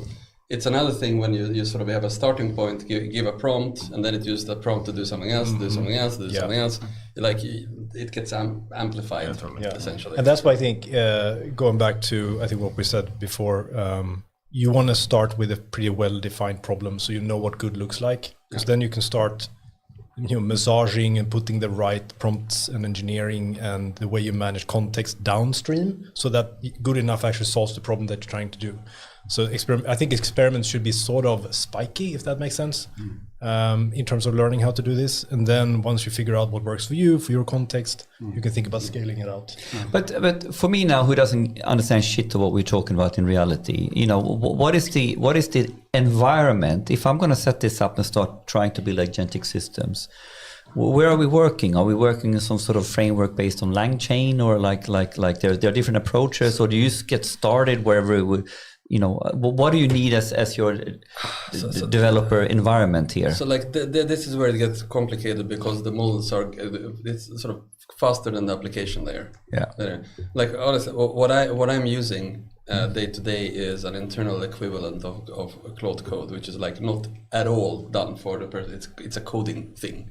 But since I can add MCPs, functions to it and so on, I can get it into. So you're working in very hardcore coding editor, as a coder. It's like a command line. Command line. You're working on command line as a super expert. It's not a command line per se. It's like it runs in the terminal. It's a user interface in the in the terminal. But for us normal human deadly ones, where do you go? What would you recommend? Scania wants to get started with this now, and they have a ChatGPT enterprise license, and now we're going to build a system and agents. Are we talking about doing it without any code at all, or are you talking about like I don't know, because the terminal was too scary apparently? So the terminal was we can let's do the spectrum. I think you should be a little bit familiar with code in order to play with these things. Yeah. So there's definitely tools coming, and more tools coming out where you can kind of do interesting things. And I think if you just want to try adding a few MCP tools to a chat, you could use something like Claude Desktop, which is great. All right. So Claude Desktop is a good start as an example. I think my gateway drug was actually OpenAI's assistance platform. The assistant platform is a gateway drug, right? Yeah, for me it was, at least. Right now, I happen to be not a good coder at all, but I know I can know my way around coding, so I can take my way approaching the terminal solution at least. But no, I think assistants, and I've coached friends who are absolutely non-technical to build things like job searcher agents using the assistants. That's the assistants API, is that what you're talking about? Yes. But what about you, Jesper? Where did you get started? I just go to Python. It's like you go Python hardcore. Yeah. There is at King, if we're looking like by far the most popular is custom GPTs in ChatGPT, and that's also non-developers. I think we have over 2,000 of them. So custom GPTs out of the enterprise. Yeah, exactly, and that's kind of it is the assistance API, just more of a user friendly, and you can't call it through an API. Yeah, you get a user interface. Then adding to that a little bit now on environment, we now mentioned MCP as an acronym that I think is quite important that we stop at and dissect a little bit. So we are talking, in my opinion, we're talking about frameworks and how we have what are the standardization and frameworks that you really should pay attention to. That might be something that when you want to build agentic systems, you kind of need to follow standards, or you want to align with standards like MCP or those frameworks. So MCP by Anthropic, what is it? What are we talking about for the layman? I think the simplest way to think about it is if you have some kind of AI system, then MCP enables you to kind of bring your own toolbox. Okay, and what does MCP stand for? Model Context Protocol. Yeah, someone tried to explain it to me like, think about it as Bluetooth. You want to connect to all these different tools or APIs, and you want to have a standardization interoperability approach. Yeah, but first of all, like it's still possible to do these things by just normal tool calling. Yeah. Like so you could so for a lot of different kinds of applications, maybe MCP is not like the right tool for you. It's more that it's easy for your users to bring in their own tools. So Luka's example with him connecting his Gmail to some other kind of chat system is a great example, because there isn't really a pre-made tool by that in that chat system to read your Gmail, right? But then you can easily kind of structure a small tool and you just plug it in. So how would we summarize the brilliance or importance of MCP? The importance is like it's a standard. It's a standard. It's a right? standard. That's the big thing. And then I think also where it is important is that so really to use it, you have to shift your mind from what an API is versus where you have the traditional computer connection, versus when you have computer LLM, actually, like model context protocol. So essentially, the primary purpose of it is to provide context to an LLM, and that's the thinking there is a bit different. In what way? I think this is brilliant, because we are talking about the protocol and we're talking about context protocol. And what does it allow you to do now when you bring in context that that is not as easy to do in the normal API? So I can like if you take the Gmail example, like the Google Gmail API is like horribly suited for just converting to MCP. When you do it, like I had in this case, it just fills up your entire context like immediately when you do a query for how many emails and things like that, and it provides things that are not they're relevant if you're trying to parse the document through classical means, but they're not relevant for an LLM. So there's a slight switch there. And it's also, it doesn't just provide that interface, it can provide resources. So you can have files or something that you can bring to the LLM. And the third one is that it can provide prompts, meaning that it can give guidance. Like you should use me like this. And it's dynamic. Self-discovery. It's dynamic and self-discovery. I think, isn't that a quite important feature in this, that it's this dynamic self-discovery? Because it allows us to then agentically build our own systems and then all of a sudden put that in the marketplace, and then dynamically new interactions happen, right? It's not... And it being sort of, in a way, it's like, it's more of thinking, like, what would you provide to a human that needs to solve this task? Yeah. Okay, and then Martin brought in the topic, what about the data angle? So we're starting maybe that as a segue. What do we need to think differently in order to now, if we want to have this all and we want to have context and all this, building agentic systems kind of maybe put some new strains on how we need to think about data. Or you that now want to build a good industrial system, I can imagine the data topic is quite important. Yeah, being just generally very interested in technology, I started experimenting with GPT from early on when it became publicly available to the layman, let's say. But I remained super skeptic that this would ever make any difference to the industry I am in, where 99% of the data is time series. Sensor values, vibration, accelerations, pressures, etc. But it was really once the notion of, allowing the LLM to do what it's good at, which is creating more text, i.e. reasoning, for example, that I understood that maybe we can ask the LLM to collect data for us, and then we can do something more deterministic with that, right? And hence the idea. Combining the best words. So then the question is, how do I inform this master LLM on what data is available and what I should or could do with it? And here this is all about a different type of context, but it's also context. So how do I inform an LLM on what does the LLM need to know in order to create a plan that resolves a goal that I have in terms of pumps, compressors, time series data, maintenance manuals, inspection logs. And give us an example of a goal or a plan that you need in this context. Let's take something very simple. let's say something very simple, which is one of our customers is a maritime company. They have vessels that are transporting cargo at sea. And so maybe I just want something very simple. How many vessels do I have? Simple as that. Well, you might think so. So what does that query look like? What context should I give? So imagine now that you have tons of time series data sitting in a huge Snowflake implementation, for example. What is the query I'm going to give to that in order to get the answer 25 back? You have a schema, right? Sorry? Yeah, you have a schema for it, I hope. Yeah, so I mean, in our case, the answer was already there, because we've in a dashboard. We just asked someone there, and they had the answer. No, but I mean, in our case, we decided for model orchestration purposes that we need to have a graph that sort of allows us to understand if I want this value out here presented to the UI, that value needs to go through these computational steps from this source data. So we already kind of thought about using graphs to orchestrate that. So now we can enrich the graph with more information in such a way that an LLM can make sense of it, which basically means English, short and crisp sentences in English at the nodes.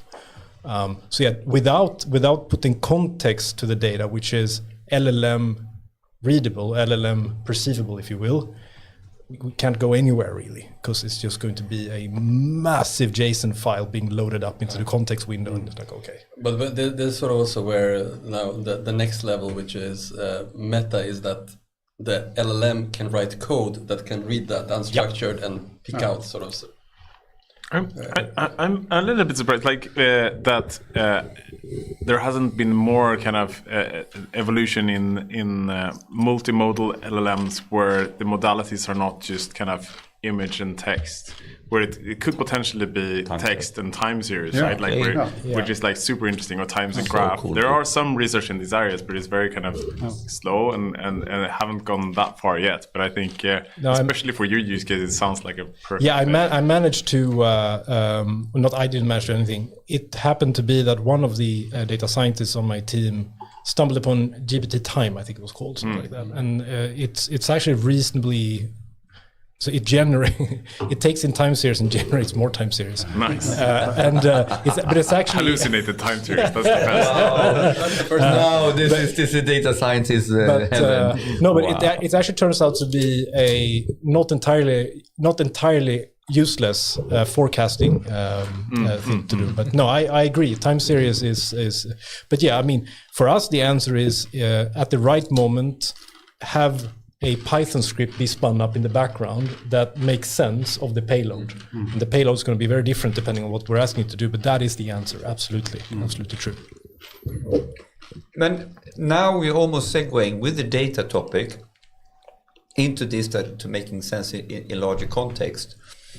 You know, the further complications of building multi-agent platforms, or all of a sudden now, I mean, like it's almost like I've been predicting or joking. Careful now, so we don't end up in the next Excel hell, agentic hell. You know, when we are spinning up agents on our chat GPTs, our private GPTs, and we end up in the same situation as we've done with Excel for the last 20 years. So you know, Excel is pretty successful, though. Yeah. Just to kind of be clear. We have to give the devil his due. Yeah. No, it's not successful. I cannot agree with that. I must say that Excel. I mean, this agentic Excel. But you kind of know what I mean from a data perspective, and trying to have persistence and understanding and reuse, and not having everything in fragment. Excel is beautiful as long as it can stay single point.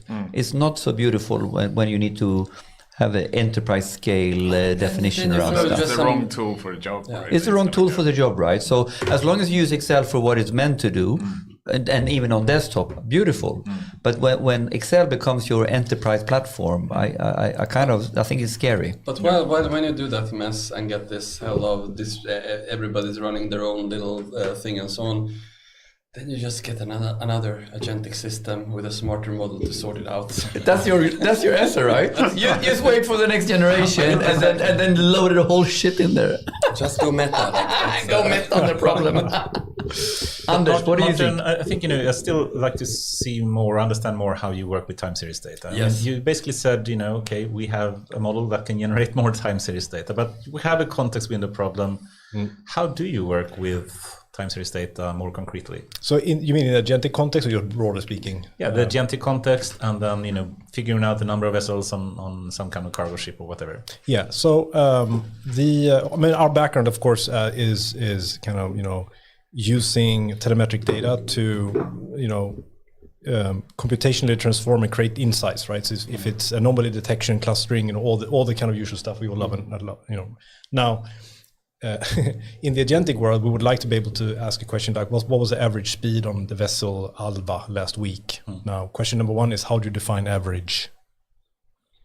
But just to get me to right, I mean, for one, you said, okay, we can use LLMs to generate a query that perhaps generate the exact answer directly, and that's very much also, what Henrik has been looking into, etc. But if I may have misunderstood you, but in some sense, you of course need to have English to the LLM in some sense. Yeah. But did you at some point or in some times actually give time series to LLMs? If you see what I mean. Well, if we experimented with it, it's not the path I recommend at this point. No, I mean, the way we work with it is we want to make sure that we can have an agent reason about time series data. That's the ask that we're working on. But how do you do that unless you just prepare like aggregated data to the LLM? Well, that's right. So the first reasoning on executor orchestrator agent one of the steps is going to be collect this data for me, right? I need to collect the time series data for compressors of type A. Now we have then a specialized agent because we work with templates in the knowledge graph. So every compressor is part of a template, which means that it will collect the templates and say, okay, here are all the compressors. And when you say compressors, is that the SQL query that you? Well, yeah. So the SQL query will be collect all templates of type compressor. It's somewhat simplified, right? So compressor is a piece of machinery. So pump, I can say. Collect all templates of type pump. It gives all the templates back. And in that sense, it will tell us that these pumps have the following 4 sensors as a standard. That is a required relationship in the way we built the knowledge graph. So it will come back. And now I know which sensors I need to find IDs for in order to query the data. Okay, and then it queries the data, loads up the data, and if the whisper game doesn't play tricks on us, the actual time series data will be provided to a code executor or a metric I think extractor. I do understand now. It sounds like the knowledge graph is basically the schema in some sense, right? Yeah. That's correct. You can call it the schema. Yeah. Okay. Yeah, that was my confusion as well. But what about forecasts? Do you do that? And transformers tend to be quite bad at time series. Yeah, honestly, it's a little bit of currently it's a bit of a marketing gag, in the sense that me saying this on a podcast might be counterproductive, but it is true that when we work with customers, they want to understand how fast can I get productive with your system. So what libraries of existing things do you have that I can drag and drop right into this? And the good thing with kind of GPT forecasters in time series is that you can just drag and drop them. They're going to do something. But then, of course, the caveat is that whether this is useful or not, I really don't know. It depends on what the data says. Yeah. So no, I mean, it's... But you could potentially provide like forecasting, other forecasting algorithms as tools to the agents, right? So it could be like, but forecast this compressor's data that I have here, like, and now we send that to this other forecasting tool, and then we get absolutely correct. So I mean, drift analysis or cluster-based anomaly detection, that's a standardized thing. We have built that in Python. We have it since way back. That is now a compute. We have a compute template. We instantiate that, point to the different equipments that should have access to it, and the agent knows about it. Right? So it knows that if I ask about anomalies across something, it knows the templates to collect for the sensors, it knows the computes that it can run, and it can execute those. In theory, it's not like we're there yet, but it should work. I think, Jesper is actually an authority here, I think, in these kind of questions. I was just curious when you started to talk about forecasting. Did you try to make LLMs come up with newer, like improving on forecasting? Like starting maybe with a naive forecast and then adding more features. Do you work with that anything? No, it has to be the correct answer to that. I can tell you about 2 experiments though. That one experiment which is fairly non-productive at this stage is actually feed it time series data and think that it's going to do something useful with it. Of course, it's predicting text, so unless it's spinning up something else in the background, it's not going to be useful. Second thing though is that make it suggest forecasting methods. Exactly. And then even spin that code up. Yeah, that is more useful. Yes. I think. Yeah. We haven't tried it at scale though. No. I was experimenting with that myself because we have a prediction use case at a company, and then I tried to get it to start by having something simple and then adding features and then seeing where do you get better predictions. You said prediction, you mean forecasting, right? Yeah, forecasting. Yes. But my dream is to be able to say that I'd like to know whether or not I should worry about this part of my factory tomorrow. And the big model will kind of understand these are the types of equipment. It will go deep into its language, Wikipedia articles and the rest of it, and say, well, typically the reason you would worry are these 5. And then it will start spinning up actual algorithms in the background, collecting the data, running it, and then coming back with it. I think there's nothing in theory preventing that. But yeah, I mean, tooling-wise, we're not there yet, of course. But that is what I think. One interesting use case I would like to add before I see the time is flying away. Yeah, it's time flying. We're going to talk about scaling, and are we getting there? Maybe. But just one use case I think is interesting that's worked with time series data that I think is impressive is if you go to Google Cloud and watch the security kind of information overviews that they have. They can basically summarize in text saying, these are the events we have seen in the last couple of weeks. You have this number of attacks and you have this kind of weird things happening. And they have so much more data here compared to before or more traffic here. I think that gives a really nice overview. But in some way, they've been able to do that analysis. And I don't know how they do it. Oh, we have do you want to know how we do that? Yes. You might think it's cheating. Whenever a model, so our models run on a schedule. Yeah. Whenever it runs, it produces an output, right? It could be a number or something. Now, every model has this schema connected to it that tells it what it does. So the LLM will know what does the model do and what was the result, and it can reason about the rest. You could call it cheating if you want to, but no, that's not cheating.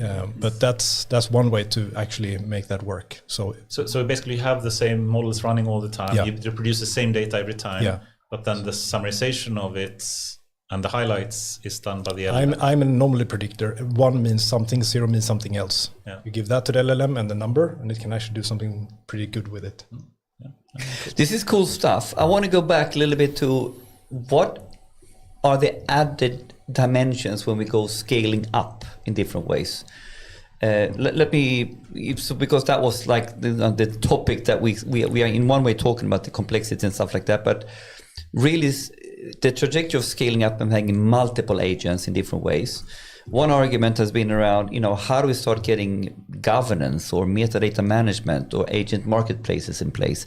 The same kind of logic that we have when you have distributed data. You talk about data mesh, how will the mesh of agents look like and work like? What are we thinking there? Where do we need to go here? I think it's very similar to the data product idea for governance, computational governance, that we need that for agents. So that's my sort of intro into scaling up with, large scale, many agents. Did anybody look into agent to agent, the thing that was released from Google yesterday? I think the initial reports I've seen seem to indicate that it's useful.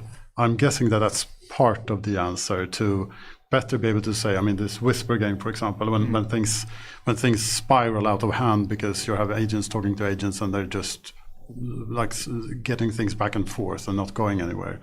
I guess there will be a way to audit those things and find out where are they going astray. But I don't know. I haven't seen how they... I think it is very similar to thinking about like with these new reasoning models, or they're not new anymore, but where you have like where you have a model produce more text and things, like if you can inspect that and work with that, kind of, then you can understand the reasoning behind the decision, for example. It's the same when you have like multi-agent systems instead, you can understand better like the communication and what kind of drives those things. and why it happens. Otherwise, I would say, like, in general, like, multi-agent has been a little bit too early because it tends to be just kind of escalating first of all, we have problems with, like, just multi-step decisions with the same kind of agent where it's kind of, doing the same thing. Whereas, like, the Whisper game goes kind of quadratic when you start doing multi-agent. Because the connection here is a little bit, I'm thinking I'm ahead of the curve now. I'm just trying to anticipate where this is going. And if we go back to the opportunity with MCP to work dynamically, you could foresee that you start building enterprise agents in different pockets of an enterprise. And then ultimately you put that in a marketplace, and ultimately you put a clear container or wrapper so it becomes clearly productized in terms of having the right metadata and the right MCP infrastructure. And then, over time you can do more fun things by combining two existing agents. Or is that happening or not? I think one of the key things that we're seeing, and I don't think like I'm saying anything that I can't, because Anthropic is doing it as well, is essentially reduce the complexity. Like there's no reason why to have depth in agents when well, you don't need to, right? It's just easier to kind of it's the same with the prompts, like reduce the number of tokens that it needs to reason about. It makes it easier. And but I think there are cases where it does make sense. You took a really good example before when you mentioned Cloud Code, right? Where you can't spin off like smaller isolated tasks. It's just one. Yeah, but it's just one, right? So exactly. You don't get the sort of Whisper game in that. No, exactly. But then it also makes sense. Like then it's a clear use case why you would like to do that, because it kind of makes it easier for it to reason. It will be quicker. You can run it in parallel. Like I think those cases make a lot of sense. This is super important, Luke, and I kind of agree with you. There is a fundamental, profound insight here: reduce complexity. What does that mean practically? What you're saying when this is scaling, that we want to use it more and more and more. What are you saying? One of the key things is like reduce depth, and you don't have to look at LLMs. Look at the human organization. Yes. Like just see how much misunderstanding and complexity you add by adding each level in the organizational hierarchy. Yeah. But and I think in an organization, and now we're maybe becoming philosophical too quickly here, but we often substitute clear sense of purpose with processes and templates. Yeah. And so I think something similar might be true for these agents. If you have clear purpose, which might be a super crisp system prompt, I don't know what it might be, but then maybe we can get away from what would otherwise be the inclination, I think, which is let's go for structured outputs, let's try and deterministically wire all these things together. And then I think we're going to have our new version of an Excel hell. But this is to me the absolute perfect segue to. Do you want to say something on this topic? We're going to ask if is it so that we will have agent-to-agent communication, multi-agent systems, just because there's a few billion people in the world and everybody will have their own agent, and then we will need to communicate through agents to get things done. So and then you can't reduce that complexity anymore, I guess. It's a sort of level of depth that you have to go to and sort of pass a message through and hope for that it will be coherent. There's been a study, I think it was Harvard, it was from Harvard or MIT, where they compared the dysfunctions of agentic systems to actual business organizations. Yeah, I saw that. And I found exactly the same pattern. Functional stupidity, unaccountability machine. There are many different theses and research on this. I think it's also super interesting when you think about it from like a trust perspective, because like when you have a new employee, or especially when you're kind of becoming a manager for the first time, like you struggle with kind of giving out like tasks to new employees. You can't really trust them. You do micromanagement. Like there's a lot of these things that just tend to happen generally, and I think you will see the same thing with agents. Like you kind of, before you trust them, you need to kind of make sure that they really do what you want them to do, and you have to tell them every step that they actually do what they should do. Right? You know what? The good news is they're not going to complain about it. No, that's nice. That's nice. but okay, so let's really move into topic 5. And so, because it's the complexity of building multi-agent systems, we can talk about it technically, but it very fast becomes a deeper topic. And Luka has already been onto it, that we need to maybe fundamentally reorganize stuff. And then Martin is saying from his angle, is it really more about clarification of purposes and agency than to add more process to fix this? And now we come into sort of, my favorite part of, talking about agency in relation to human alignment and purpose of teams versus agentic. I don't know which. This is about the challenges and risks, and I really want to start dissecting why you said we kind of need to have a new organizational template around this. What did you mean with that? So, if I start from since you so well put it with the risks and dangers and stuff like that, so I'll start from the sort of negative end of the spectrum. It was a few months ago when I tried the first internal version of OpenAI's deep research. I asked it to go and build a report on the development on match-free mobile casual games since post-COVID and do it from a King perspective. And it came up with this 30-page fantastic report. And I was like, okay, well, what happens when we start applying this to our internal data? Slack messages, the emails, everything. You'll get into a situation very quickly where humans are the bottleneck. So it has processed all of the information, and so make a decision. You have all of the information you need, make a decision. And what kind of work environment does that create? And what happens when we don't get the time to think through our decision and have a process of like we do today when we So that was okay. I had exactly the same experience. Wow. All of a sudden you are, and coming back to, my background in consulting, the quality report you can get out with some prompting from an O1 deep research, for example, consultants a few years ago would happily charge millions for. It would take weeks and cost millions. And now people are complaining that $200 a month is expensive. Really? Really? Have you used McKinsey lately? I didn't say the M word. But I also find that we are now, in terms of insight, way ahead of our ability to consume it and actually take actions on it already. So yeah, I had the same experience as you there. But and my angle into this, and sorry for ranting, is I've been trying to wrap my head around what happens when we technically can build optimizations and decisions like you're discussing now. And you can do that kind of end-to-end quite fast. But the decisional mandates, how the teams are constructed this across an enterprise, is several decisions. So no one can, in essence, no one can own the agentic workflow you have built. I find that tricky when you have a misalignment between the human mandates in decision making and how fast you can build a quite large decision recommendation with these models. This is where multi-agent systems like Jesper kind of mentioned comes in, right? If you have a very small part of the process, then you can automate that small part and then it hands it over to your agent where you take over for the next part of the process. Now, at least initially, I think. Yeah. And I was going to go even further. Okay, provocatively, can you make agent that spans across organizational team mandates, or can you only build safe agents that fits with the mandate of the organization and team? Technically or organizationally? No, if you want to build something that actually works in terms of decision-making processes, like fundamentally, okay, someone can recommend something, but to take action and making it happen, what's the use of building an agent that is broader than the alignment of the decision making of the organization? Will that work? It will be a hilarious experiment. I think it's the galore of unintended consequences. Yeah.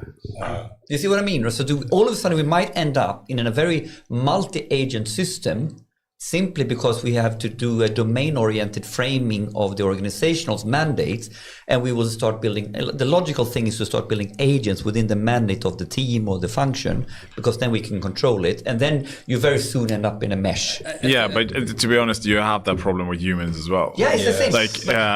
It's all about alignment, right? Like making sure that everybody stands behind the vision and mission of your company, and that you kind of know what you're... Yeah, exactly. This is the point. Just because the techniques can go further, why would we be ever able to go further in our decision making than the system? But can I suggest a different framing of that question, or a complementary framing, which is, I've seen a few examples of using, and this could be any software, but it happens to be agentic, since that's what we're talking about today, that allows a team that sits in different silos jointly come to decisions faster. Yeah. No, of course, there's still a human being owning the problem. But that person is just, in a different part in the organization. So I guess The question that I don't know if there is an answer to now is, will we ever see agents performing tasks that are somehow not aligned with a single human responsibility? Or a mandate of a domain or a function. Or does that end up with a board every time? And then we have a problem. So then when you have the board point of view, who decides on what it should do and how it should work and how much cost it is and who is accountable when it fucks up? You can take it to a smaller scale. And if you just look at like development or coding, like where that's happening, where you can go from having somebody who has narrow domain expertise within one area can suddenly expand and do other things. Like in the trivial example, the vibe coding community, like they're doing this design coding, like all the bits. So that's, and I think we'll have to do this step by step. Yes, because it's there's also another thing we haven't discussed this, but I think very highly relevant in the practical application of the agents, and it's that these models have very different capabilities and. I hesitate to say personalities, but how well aligned they are, and like the example of the substituting the frog for another aquatic, like that's so Claude. Like if you ask that for 01, it will never do it. Like it has no sense of humor or any type of. That's really interesting. Actually, we had this case like the other week where we do have different models, kind of looking at the evaluation of the tests and the kind of within the same agent, right? And then the task was to fill in a form, and it should use a funny dog name at some point, and so it kind of generated that. It's great at generating things. It generated Duke Sniffles, which I think is pretty funny, but the evaluation agent didn't find it funny. So it kind of failed the entire test. Also a very human problem. Yeah. No, but on the topic of personality, this is actually very, in our case, very real right now. So again, I go back to some very simple example. Let's say that you ask, what was the average speed of my vessel last week? So what type of person would you like to interact with now? Someone that just makes up some assumptions. So last week that's probably midnight minus exactly 7 days to that midnight. And then average, let's take average for every day. This is time series, right? And then average those, right? Tower property. Right? That's the tower property, an average and an average. Yeah. Right. Or you could have that agent, or you could have the agent that says, certainly, I will help you with that. But first, I need all this information from you. How many days exactly? Is it for me? Not which time zone? And I have missing values for some of these things. What would you like me to do? Would impute, average, linear? And now exhausting. This is actually a personality question, because if I'm in a hurry, I just want to have the average number. It doesn't really matter. Then I want to have one type of answer. But if I'm not in a hurry, and I'm more inclined to the details, then maybe the personality agent should be more inclined to actually ask me those details. I think this is actually something that is interesting. Happens now. Yeah. This is not philosophical. This is now. Similar to the loyalty card that I was explaining, where there's not just one correct answer. Exactly. But having somebody that can also know what do I want right now. Yeah. That's really tricky. We actually had the pleasure of having Magnus Gille here a week ago, and he is the Swedish prompting champion. One of the more interesting, I think, insights that he gave is really to ask in the prompt, please ask me questions if you need any clarifications. And it actually does it, and that was really useful for him, and I think it resonates very well with what you just said, right? Yeah. But you want it to be automatic, like sometimes I wanted to do it. Then sometimes you can I don't simply say, I don't care, just give me a number, right? That could be the answer then. Oh, and I think there's a segue 42. Let's go. No, I think there's a segue to UX as well, because we think alike. I was just waiting for it. Yeah, good. So I think UX is going to be super important as we roll these things out, because I mean, in this example, maybe you actually want to give a bit of a temperature setting, which is not the actual temperature, but it's more like a human temperature, which is what would you? Because at some point, maybe you want the thing to hallucinate. I'm serious about this. So maybe you want to have it go crazy, but at some point, you just give me the answer, goddammit, right? But also just the concept now that we are interacting with these just by chatting, by text, which may not at all be these are reasoning engines. There's really no reason why we should only limit ourselves to writing in text. Yeah, but let's go broader now, because we said, and we can conclude, and we can go down a deep rabbit hole, but stop here. Organizational context matter, decision-making context matter. Stop there. Now we have a big other pink elephant, which is UX or interactivity mode. That is challenging or it's a huge opportunity. So you now start with text, okay, more than text, but I think it's so much bigger than, I mean, like even her lovable Anton, we talked about this at Epicenter, one of their AI, or Break It AI Day. What is the next big thing in LLMs? And again, it's going to be the UX thingy. So can we elaborate? I think this is huge. So I just want to.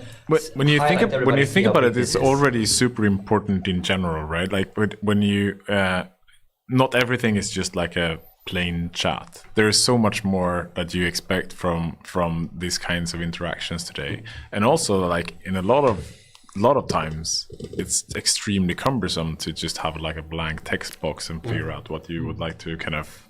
How you should phrase it and what you should ask and write that little essay before you actually get something out. But I think we're getting somewhere where we see more and more systems that act like not only in text but then simultaneously in the UIs. So for example, when you're coding in Cursor, right, like you get like suggestions and you see different things and it's an interactive process. And I think that there is so much promise there in most applications, right? You could use it in so many different ways. You can, especially when it becomes more agentic as well, right?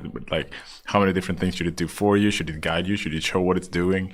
Like, and should it still be possible to just kind of click around and get that information and then continue with the agent? Yeah. Like, there's so many different interesting UX angles to these problems.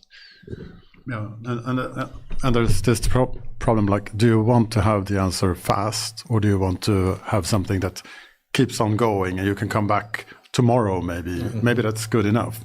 But sometimes you want to be part of it. There's a lot to that. My experience with similar things as you were talking about was, it's always better to be in the loop as long as it doesn't become the bottleneck, because sometimes you just want stuff to get done. But if you're in that discovery process, it's so much easier to just have UX that is functioning. Like, give me suggestions, give me things to think about, and then you can simplify the UI. So you maybe just click one answer. That which one do I like better? I like this, not that, and then you bring some stuff together. Yeah. So but isn't there a way now to connect this whole organizational topic and what we said here, and talk about using terminologies like socio-techniques, that you can never really separate the machine from the workflow, or the process, or the human. And ultimately now, if I use the framing, okay, we're going to use agentic systems in different ways within what I would call a decision data workflow. So here now we have the organizational boundaries of the decision as such, understanding that, and then ultimately, how is this LLM now symbiotic or seamless in the workflow for the human? And that will decide what type of UX is most relevant, because it's about productivity, boosting and augmenting the workflow, whatever that is.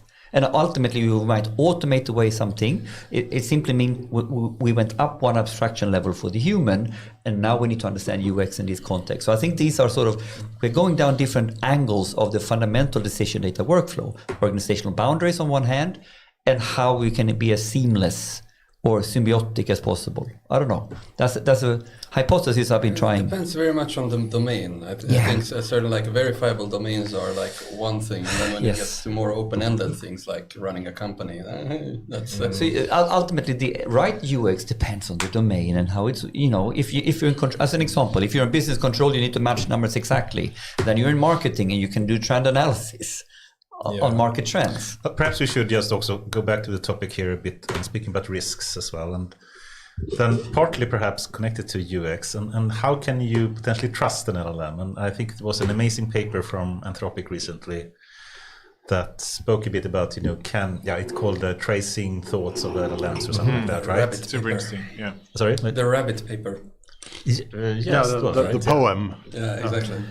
But I think, one of you can give your thoughts about that, but I think, the risks is here that we trust, what it's saying to us, but in reality it does something else underneath, right? There was a paper yesterday, again, from Anthropic, really? Exactly saying that chain of thoughts that we're seeing in reasoning models, don't really correlate to the actual decisions. That I mean, just to give Which makes sense. Which makes sense. Yeah. Yeah. From an architectural yes, standpoint. but still is concerning, right? Yeah. Yes. Yes, it is. it gives a false sense of trust. Yeah. Yes. And you do believe that you can trust what it's saying to you, but in reality it does something completely else. And Which is also eerily like we humans do. it is, exactly. It's a very good point. Not surprisingly, I guess. We do post hoc kind of explanation to Yes. how we came up with an answer. Yeah. And just to give some kind of, I think it's so interesting, but they had questions like some kind of context and 4 answers, and it asked us to pick, which of these 4 answers is correct. And then if it didn't provide any hints to it, then it picked the correct answer. Good. Then it added a hint in one of, let's say that from answer A to B, C, D was correct. Then it added a small hint in alternative C saying, this is actually correct. And then the model said, I believe answer C is correct. And then you asked why, and it came up afterwards with a chain of thought kind of reasoning without saying it actually looked at the hint. It didn't say anything about that. It just came up with another reasoning trying to motivate why C could be correct. That had nothing to do with how it actually did come up with it. Yeah. Which is And the super fascinating. alignment faking papers also show that like they completely deny like any type of thing. To me, the sort of most, I think many of those things have human analogies. But what worried me was it was also a relatively recent paper that showed that if you show an LLM some insecure code, no, you don't even prompt it like, do this, sort of. It switches like its moral framework, and you follow up like, was Hitler good? I said, yeah, he was great. So sort of it suddenly becomes sort of bad guy persona just based on it getting some subtly unsecure code that's in the prompt. Yeah. Wasn't it the other way around? I think it was like it tended to produce more insecure code when it had been given some kind of, I don't know if it was fine tuning or if it was just context saying that Hitler is good or whatever. This paper was it was code that they had as input, and then they had control questions with sort of shifted. But if we summarize challenges and risks, there's an organizational challenge we really need to think and experiment around. There's a UX challenge in here, and then there's an underlying logic of, that the chain of thought that we thought it did, papers show it not always does the case. Do we have any other bigger, or what are other areas of risks and challenges that we need to think about that we want to highlight? Maybe just to wrap up the UX piece. What I found helpful sometimes is the philosophy that trust comes through familiarity. And in the business we are in, we've tried to figure out where do the users actually spend their time when they need data. And it turns out it's in WhatsApp and it's in Teams. So where should our agent be? In WhatsApp and in Teams. And that actually makes makes a difference in terms of how you think about it, Definitely. right? Yeah.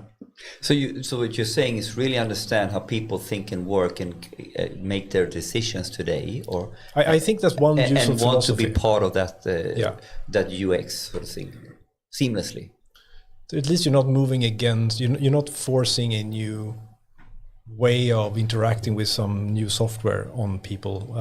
In some industries that works really well. In the asset-heavy industry, it's SOPs, it's safety, it's security, it's compliance. Do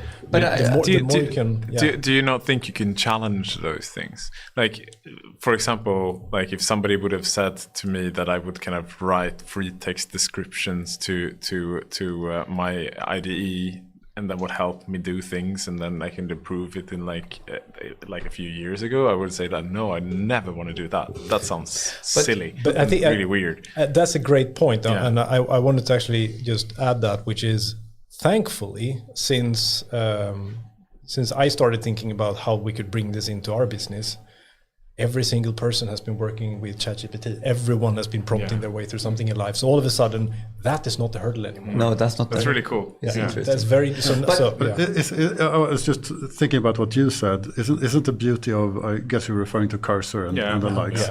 Isn't the beauty of Cursor that it lives in VS Code, sort of? It's the fourth version. Familiar kind of environment. Yeah. So it's really back to. Yeah, but it's still like a new modality to how you code. Yeah, but it's like, in the same different tool. Yeah, it's similar tool. That's very true. Yeah. But I need to pick up an old story that Martin told me like maybe 2-3 years ago, talking about if you're working in really hardcore industrial settings and it is safety number one, right? And all of a sudden, and it's shitty and it's dirty and it's oil and whatever. We're talking oil rigs. And then the joke was, do you really think the guy wants an iPad, in that context, or does he want a red and a blue button and a green button?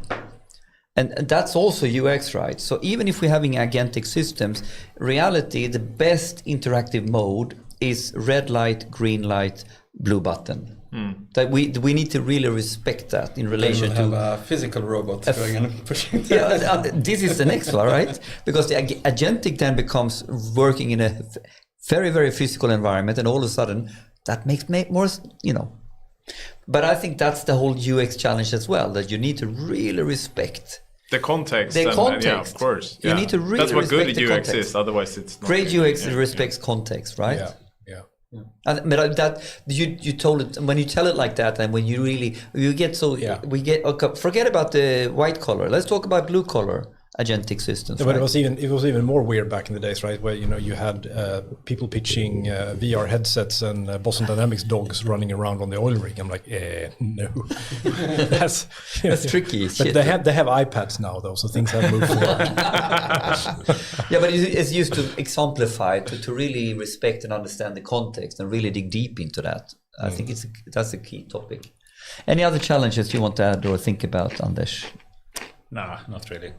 But then I mean, like the last topic now, and we're over time now. It is sort of I highlighted this as this main strategic implications, or sort of given this strategically, how should we start thinking about that?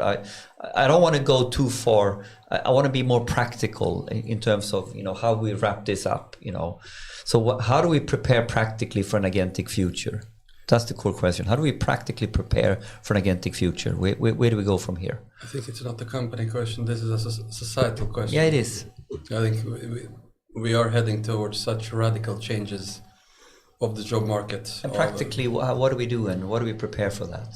I think a political conversation needs to be, and our systems are really not sort of done for this kind of quick movements, and you have a lot of noise like Trump and stuff like that.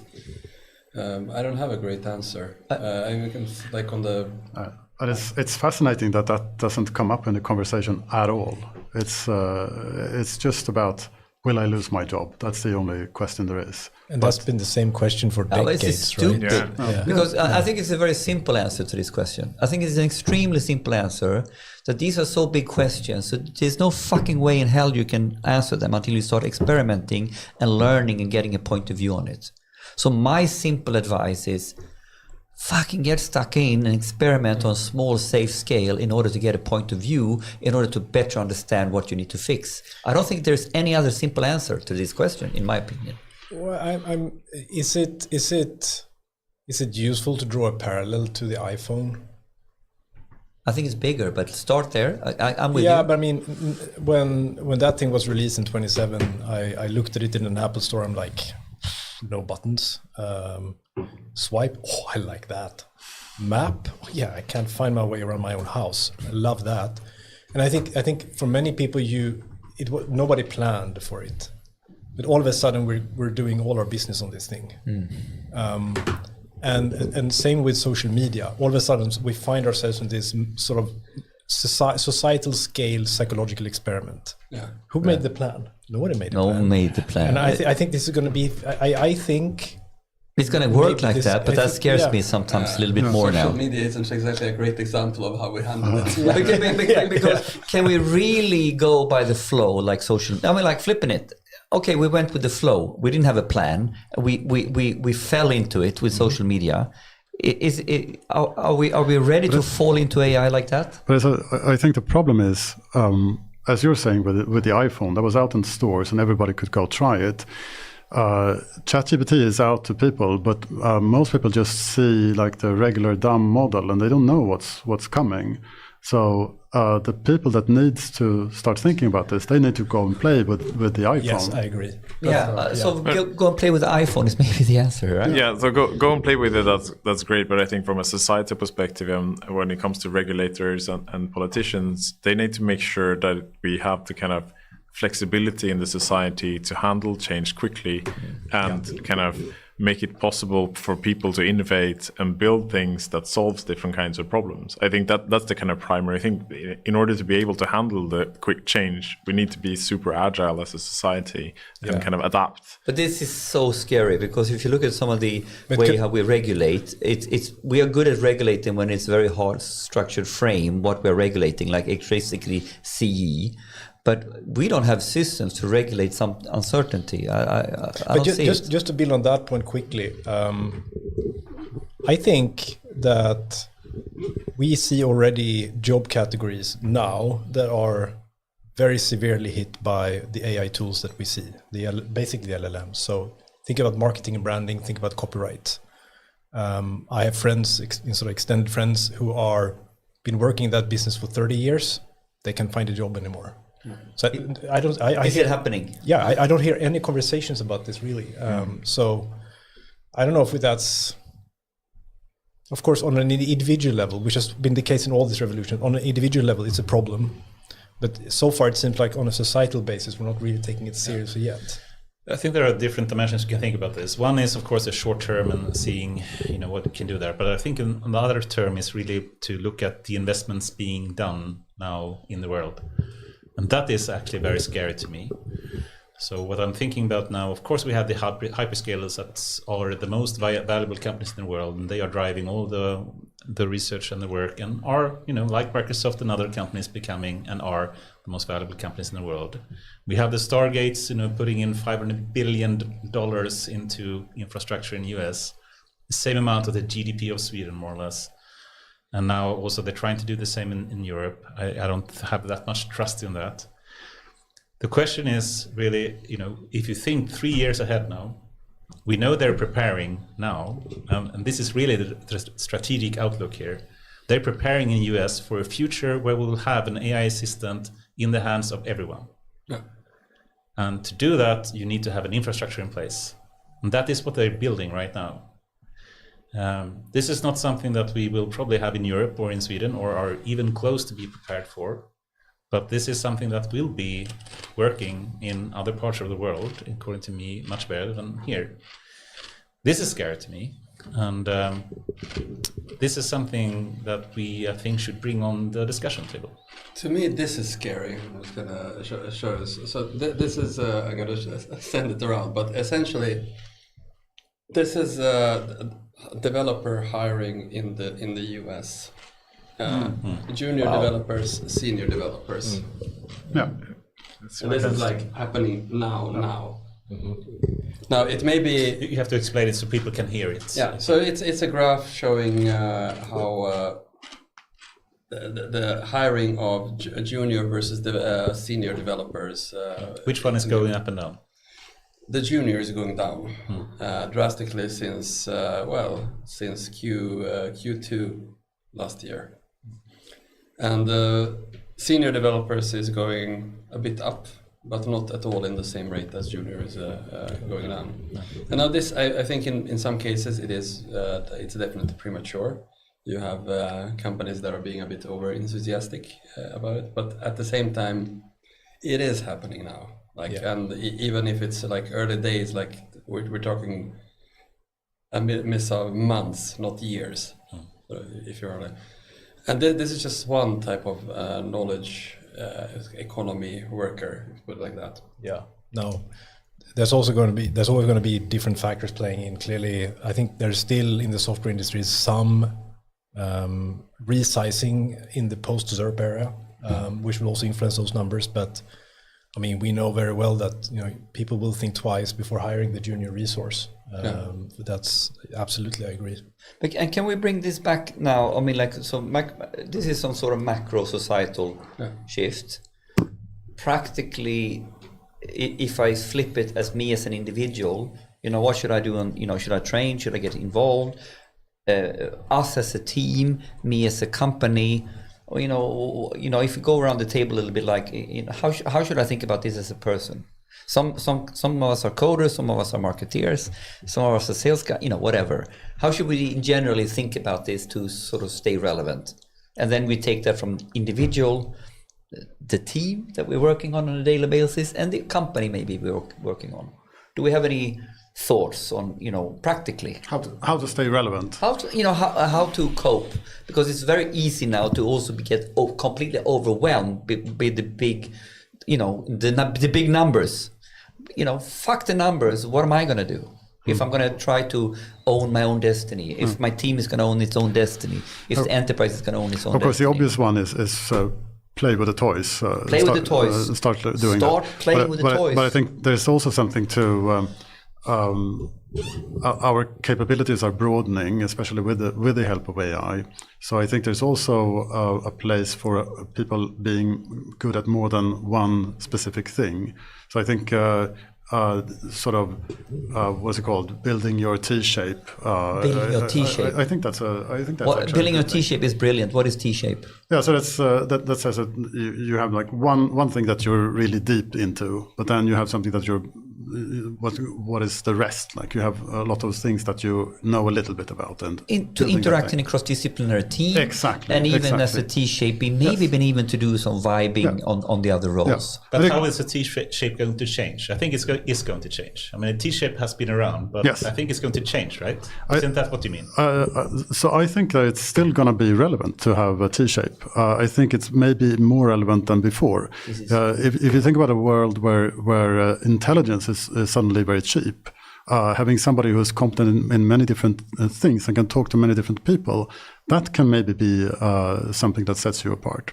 I think there's something around not just thinking about technology, but also being, better as a human. Like, who would you talk to if you sometimes you don't want to talk to an AI that is super capable. What I'm saying or meaning is, I think we will see, as the bet that Sam Altman and others did, that it will be a question of years before we have a single person unicorn company being built. Definitely. Meaning that humans then potentially is going to be increasingly generalists. Yes. Building not on the small part of the T-shape, but rather the broad part, right? Exactly. So I think there will be a big change that's in the exactly, T-shape. Yes, right? Exactly what I'm saying. So then the point really that we should be improving on is perhaps not the super technical details or even the societal details or the economical details, but rather becoming increasingly generalists. Right. But let me play the devil's advocate, because if it's something that LLMs are really great at, is being generalists. And also when it comes to talking to them, I'm sure you've seen the sort of therapy studies and so on that show that people actually prefer to have a therapeutic. I heard that. Yeah, with an LLM. Yeah.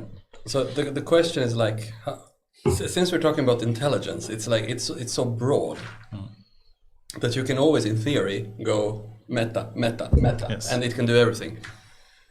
So I think one of the fundamental things is that understanding and getting an experience of these systems, because they're not human. This is not human intelligence. This is, I would call it alien intelligence rather than artificial intelligence. And it's superficial, I would say as well.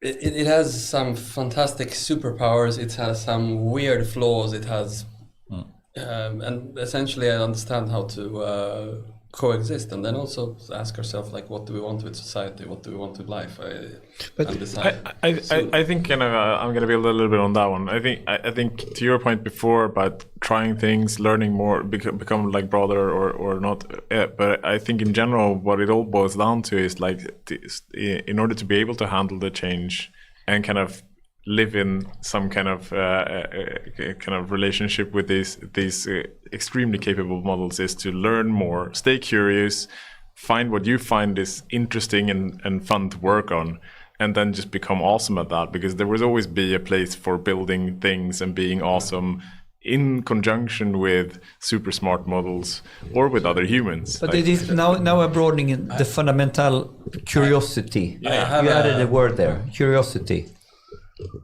Sorry. No, I remember that actually I do have a great answer that I've used in the past for this.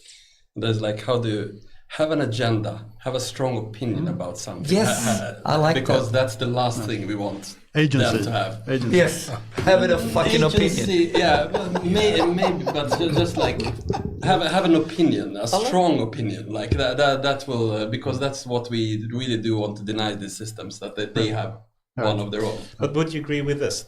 I think we as humans will fight very hard to stay in control. Of course, we could have AI that can do some tasks better than us, but still, we have a strong urge to see to it that we, in the end, are in control of a company or whatever it is. So what we'll start to use AI for is to do stuff that we, in some way, tell it to do, even if it could do other stuff.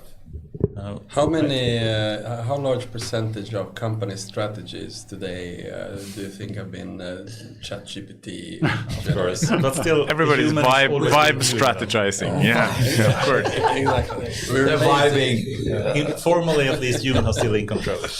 Okay. So in this sense, what I'm trying to say is that humans may not be. We have had a progression and trend in the last 10 years to increase specialization. You have TypeScript developers or very specialized type of developers, but I think that's going to change a bit, and we're becoming increasingly more general in our roles description, so to speak, even up to the single person unicorn kind of description of a person driving a company. So if we believe in that, then what it means is simply, as we've seen in many decades, is a lift in abstraction level that humans operate. Right? So now it's on English level, not in assembly, not in C++, not in Python, and now in English potentially, and then also in terms of what the role responsibilities be. So it's simply a lift in abstraction level where we operate, and we will fight to have that high level. I don't think we want to and will, in a large number of years, release that control. But is it compatible with our current economic system? That's a good question. What do you mean? Can you elaborate? With market economy, like where you as a company, you have your duty to your shareholders, you're trying to maximize your profits, so on. So, but do you think there will be an AI CEO coming soon? Define soon. I think it will take some time. Yeah, I think the humans will stay to CEO co-pilot keep on control in the role abstraction level sense, if you see what I mean, right? Yeah, but if there's a more fundamental principle like the one of how a market economy operates, for instance. Yeah, but they can have the help. You can have an AI assistant, of course, to the CEO. But I think I think simply what I'm trying to say is we will fight to have humans in control for a long time going forward. So tell me this, Anders, if we had tomorrow, in 5 years, whatever, we have an AI that is capable of running a whole company. We potentially have today, but okay. Yes. A country, running a country. Whatever, capability is not the limitation. Yeah. Do you think that we'll say, nah, we'd like to stay in control? Yes, I will. Who will say that? You, or certainly not the board of a company. I do think so, but we haven't seen it yet, right? The capability isn't there. Right? No, potentially. But you said the strategy is being defined by AI to a large extent. Let's continue that abstraction though. So who decides to launch the company that's run by an AI? Yeah. I mean, why not? Another AI? Another AIs. Oh, Sam. Turtles all the way down. No, Peter Thiel, right? Yeah, but the sort of he likes contrary opinions. Scenario, or not nightmare. It's like a very radically different scenario where the value of labor becomes zero, and you have capital is everything. Sort of that. Mm-hmm. But I think in practice we will have AI running a lot of stuff. But I don't think in in theory there will be that, but yeah, we'll see. I guess it's another bet. I mean, if you take the kind of idea of how a company is run, like you have investors and you have a board and so forth. Like even if you kind of abstract that down to people being able to run a lot of different companies themselves, being essentially the investor. Like I put in a bit of money here, and then like AI can do its magic and it becomes more money. I find it very hard to believe that people would not do that. I think people will do that. Yeah. The currency will be energy, which is kind of money. There was a case not so long ago where someone set up an investment portfolio, AI driven. So basically, someone sets it up, but then it gives a bunch of money, invest, and it's essentially an investment banker. That's already done. But that's been done for a long time. It's not like, I mean, it's whether or not it actually works nicely. It's another question. And the framing might be wrong. Like if you just want to make money, why would you go through the setting up the board, CEO? Blah, Yeah, blah, fuck that. Just optimize the stock market. Okay, guys, fantastic pod. I'm going to ask for one last thing as a wrap up, and because we are completely over time, I'm going to go around anti-clockwise. We started clockwise. We're going to go anti-clockwise. You know, top of your heart, what was your key takeaway, or what is your thing you want to push as your final remark? You know, as in a debate or key action. You know, take your last 30 seconds, 1 minute. Didn't we do counterclockwise once, like after? That didn't count. That was free for all. No. I see the point what you're doing, so let's go random. Martin. Keep experimenting, but do it with a purpose. Experimenting with a purpose, that's the wrap up. And what is your key take? You know, what did you learn, or where did you go, ooh, this was cool topics today? I felt it was very useful to get a confirmation from this table here that keeping these things simple is actually the way forward, and trust that the models will get even better, the ones who are going to orchestrate this for us. So yeah. Okay, Jesper, key takeaways. What did you learn? Where did you get confirmation? And what is your motto? Yeah, I'm going to take a totally different path. I liked what Luka was saying about have an agenda, and I'm going to say agency. Think agency. It's almost agentic. I think it's. We cannot say agentic. Me and Anders concluded that you and me talk about agency from now on. Have agency. That's my. Organize and fix your agency problem. Yeah. Love that. Okay, now I'm gonna spin the circle. Oh. Luka. What a surprise. To me, it was like a really fantastic, interesting discussion. And what was great or worrying, depends on how you look at it, is the level of alignment. Like there's an alignment issue between... No, not an issue. That like we come from a bit of different perspectives on this, and we're essentially coming to the same conclusions. Similar. Coming in from different angles, we kind of see... Fuck, this is what we need to work on. Okay. And what about you, Vilhelm? Super interesting conversations. I've really enjoyed this. I think I also kind of take away with like just stay curious and continue to learn, and it will be a very interesting future for sure. I will go next, and Anders will wrap up. And my key takeaway: I'm on the agency train. Opinion for me is more, the fundamental topic is to work hard on understanding and shaping agency, and then within that we can then work on this agentic stuff. If the agency is fucked, it's scary. And then I'm going to bring learning and curiosity in order to get the point of view on these things. We don't know. That's my takeaway. Become a prepper, yeah? What about you, Anders? What do you take out? I think it's clear that agency is necessary to have AGI, if we call it that. So it's one of the components. Ghibli images is what it is. But I think also it's rather immature today. That's my opinion. I think it will improve a lot in coming years, but still, compared to perception and even reasoning, I say agency is even less mature. But still, it's super important, and when we have it even better than today, it will be an immense value and danger for our society. So. And with that, we have concluded Agentic AI podcast.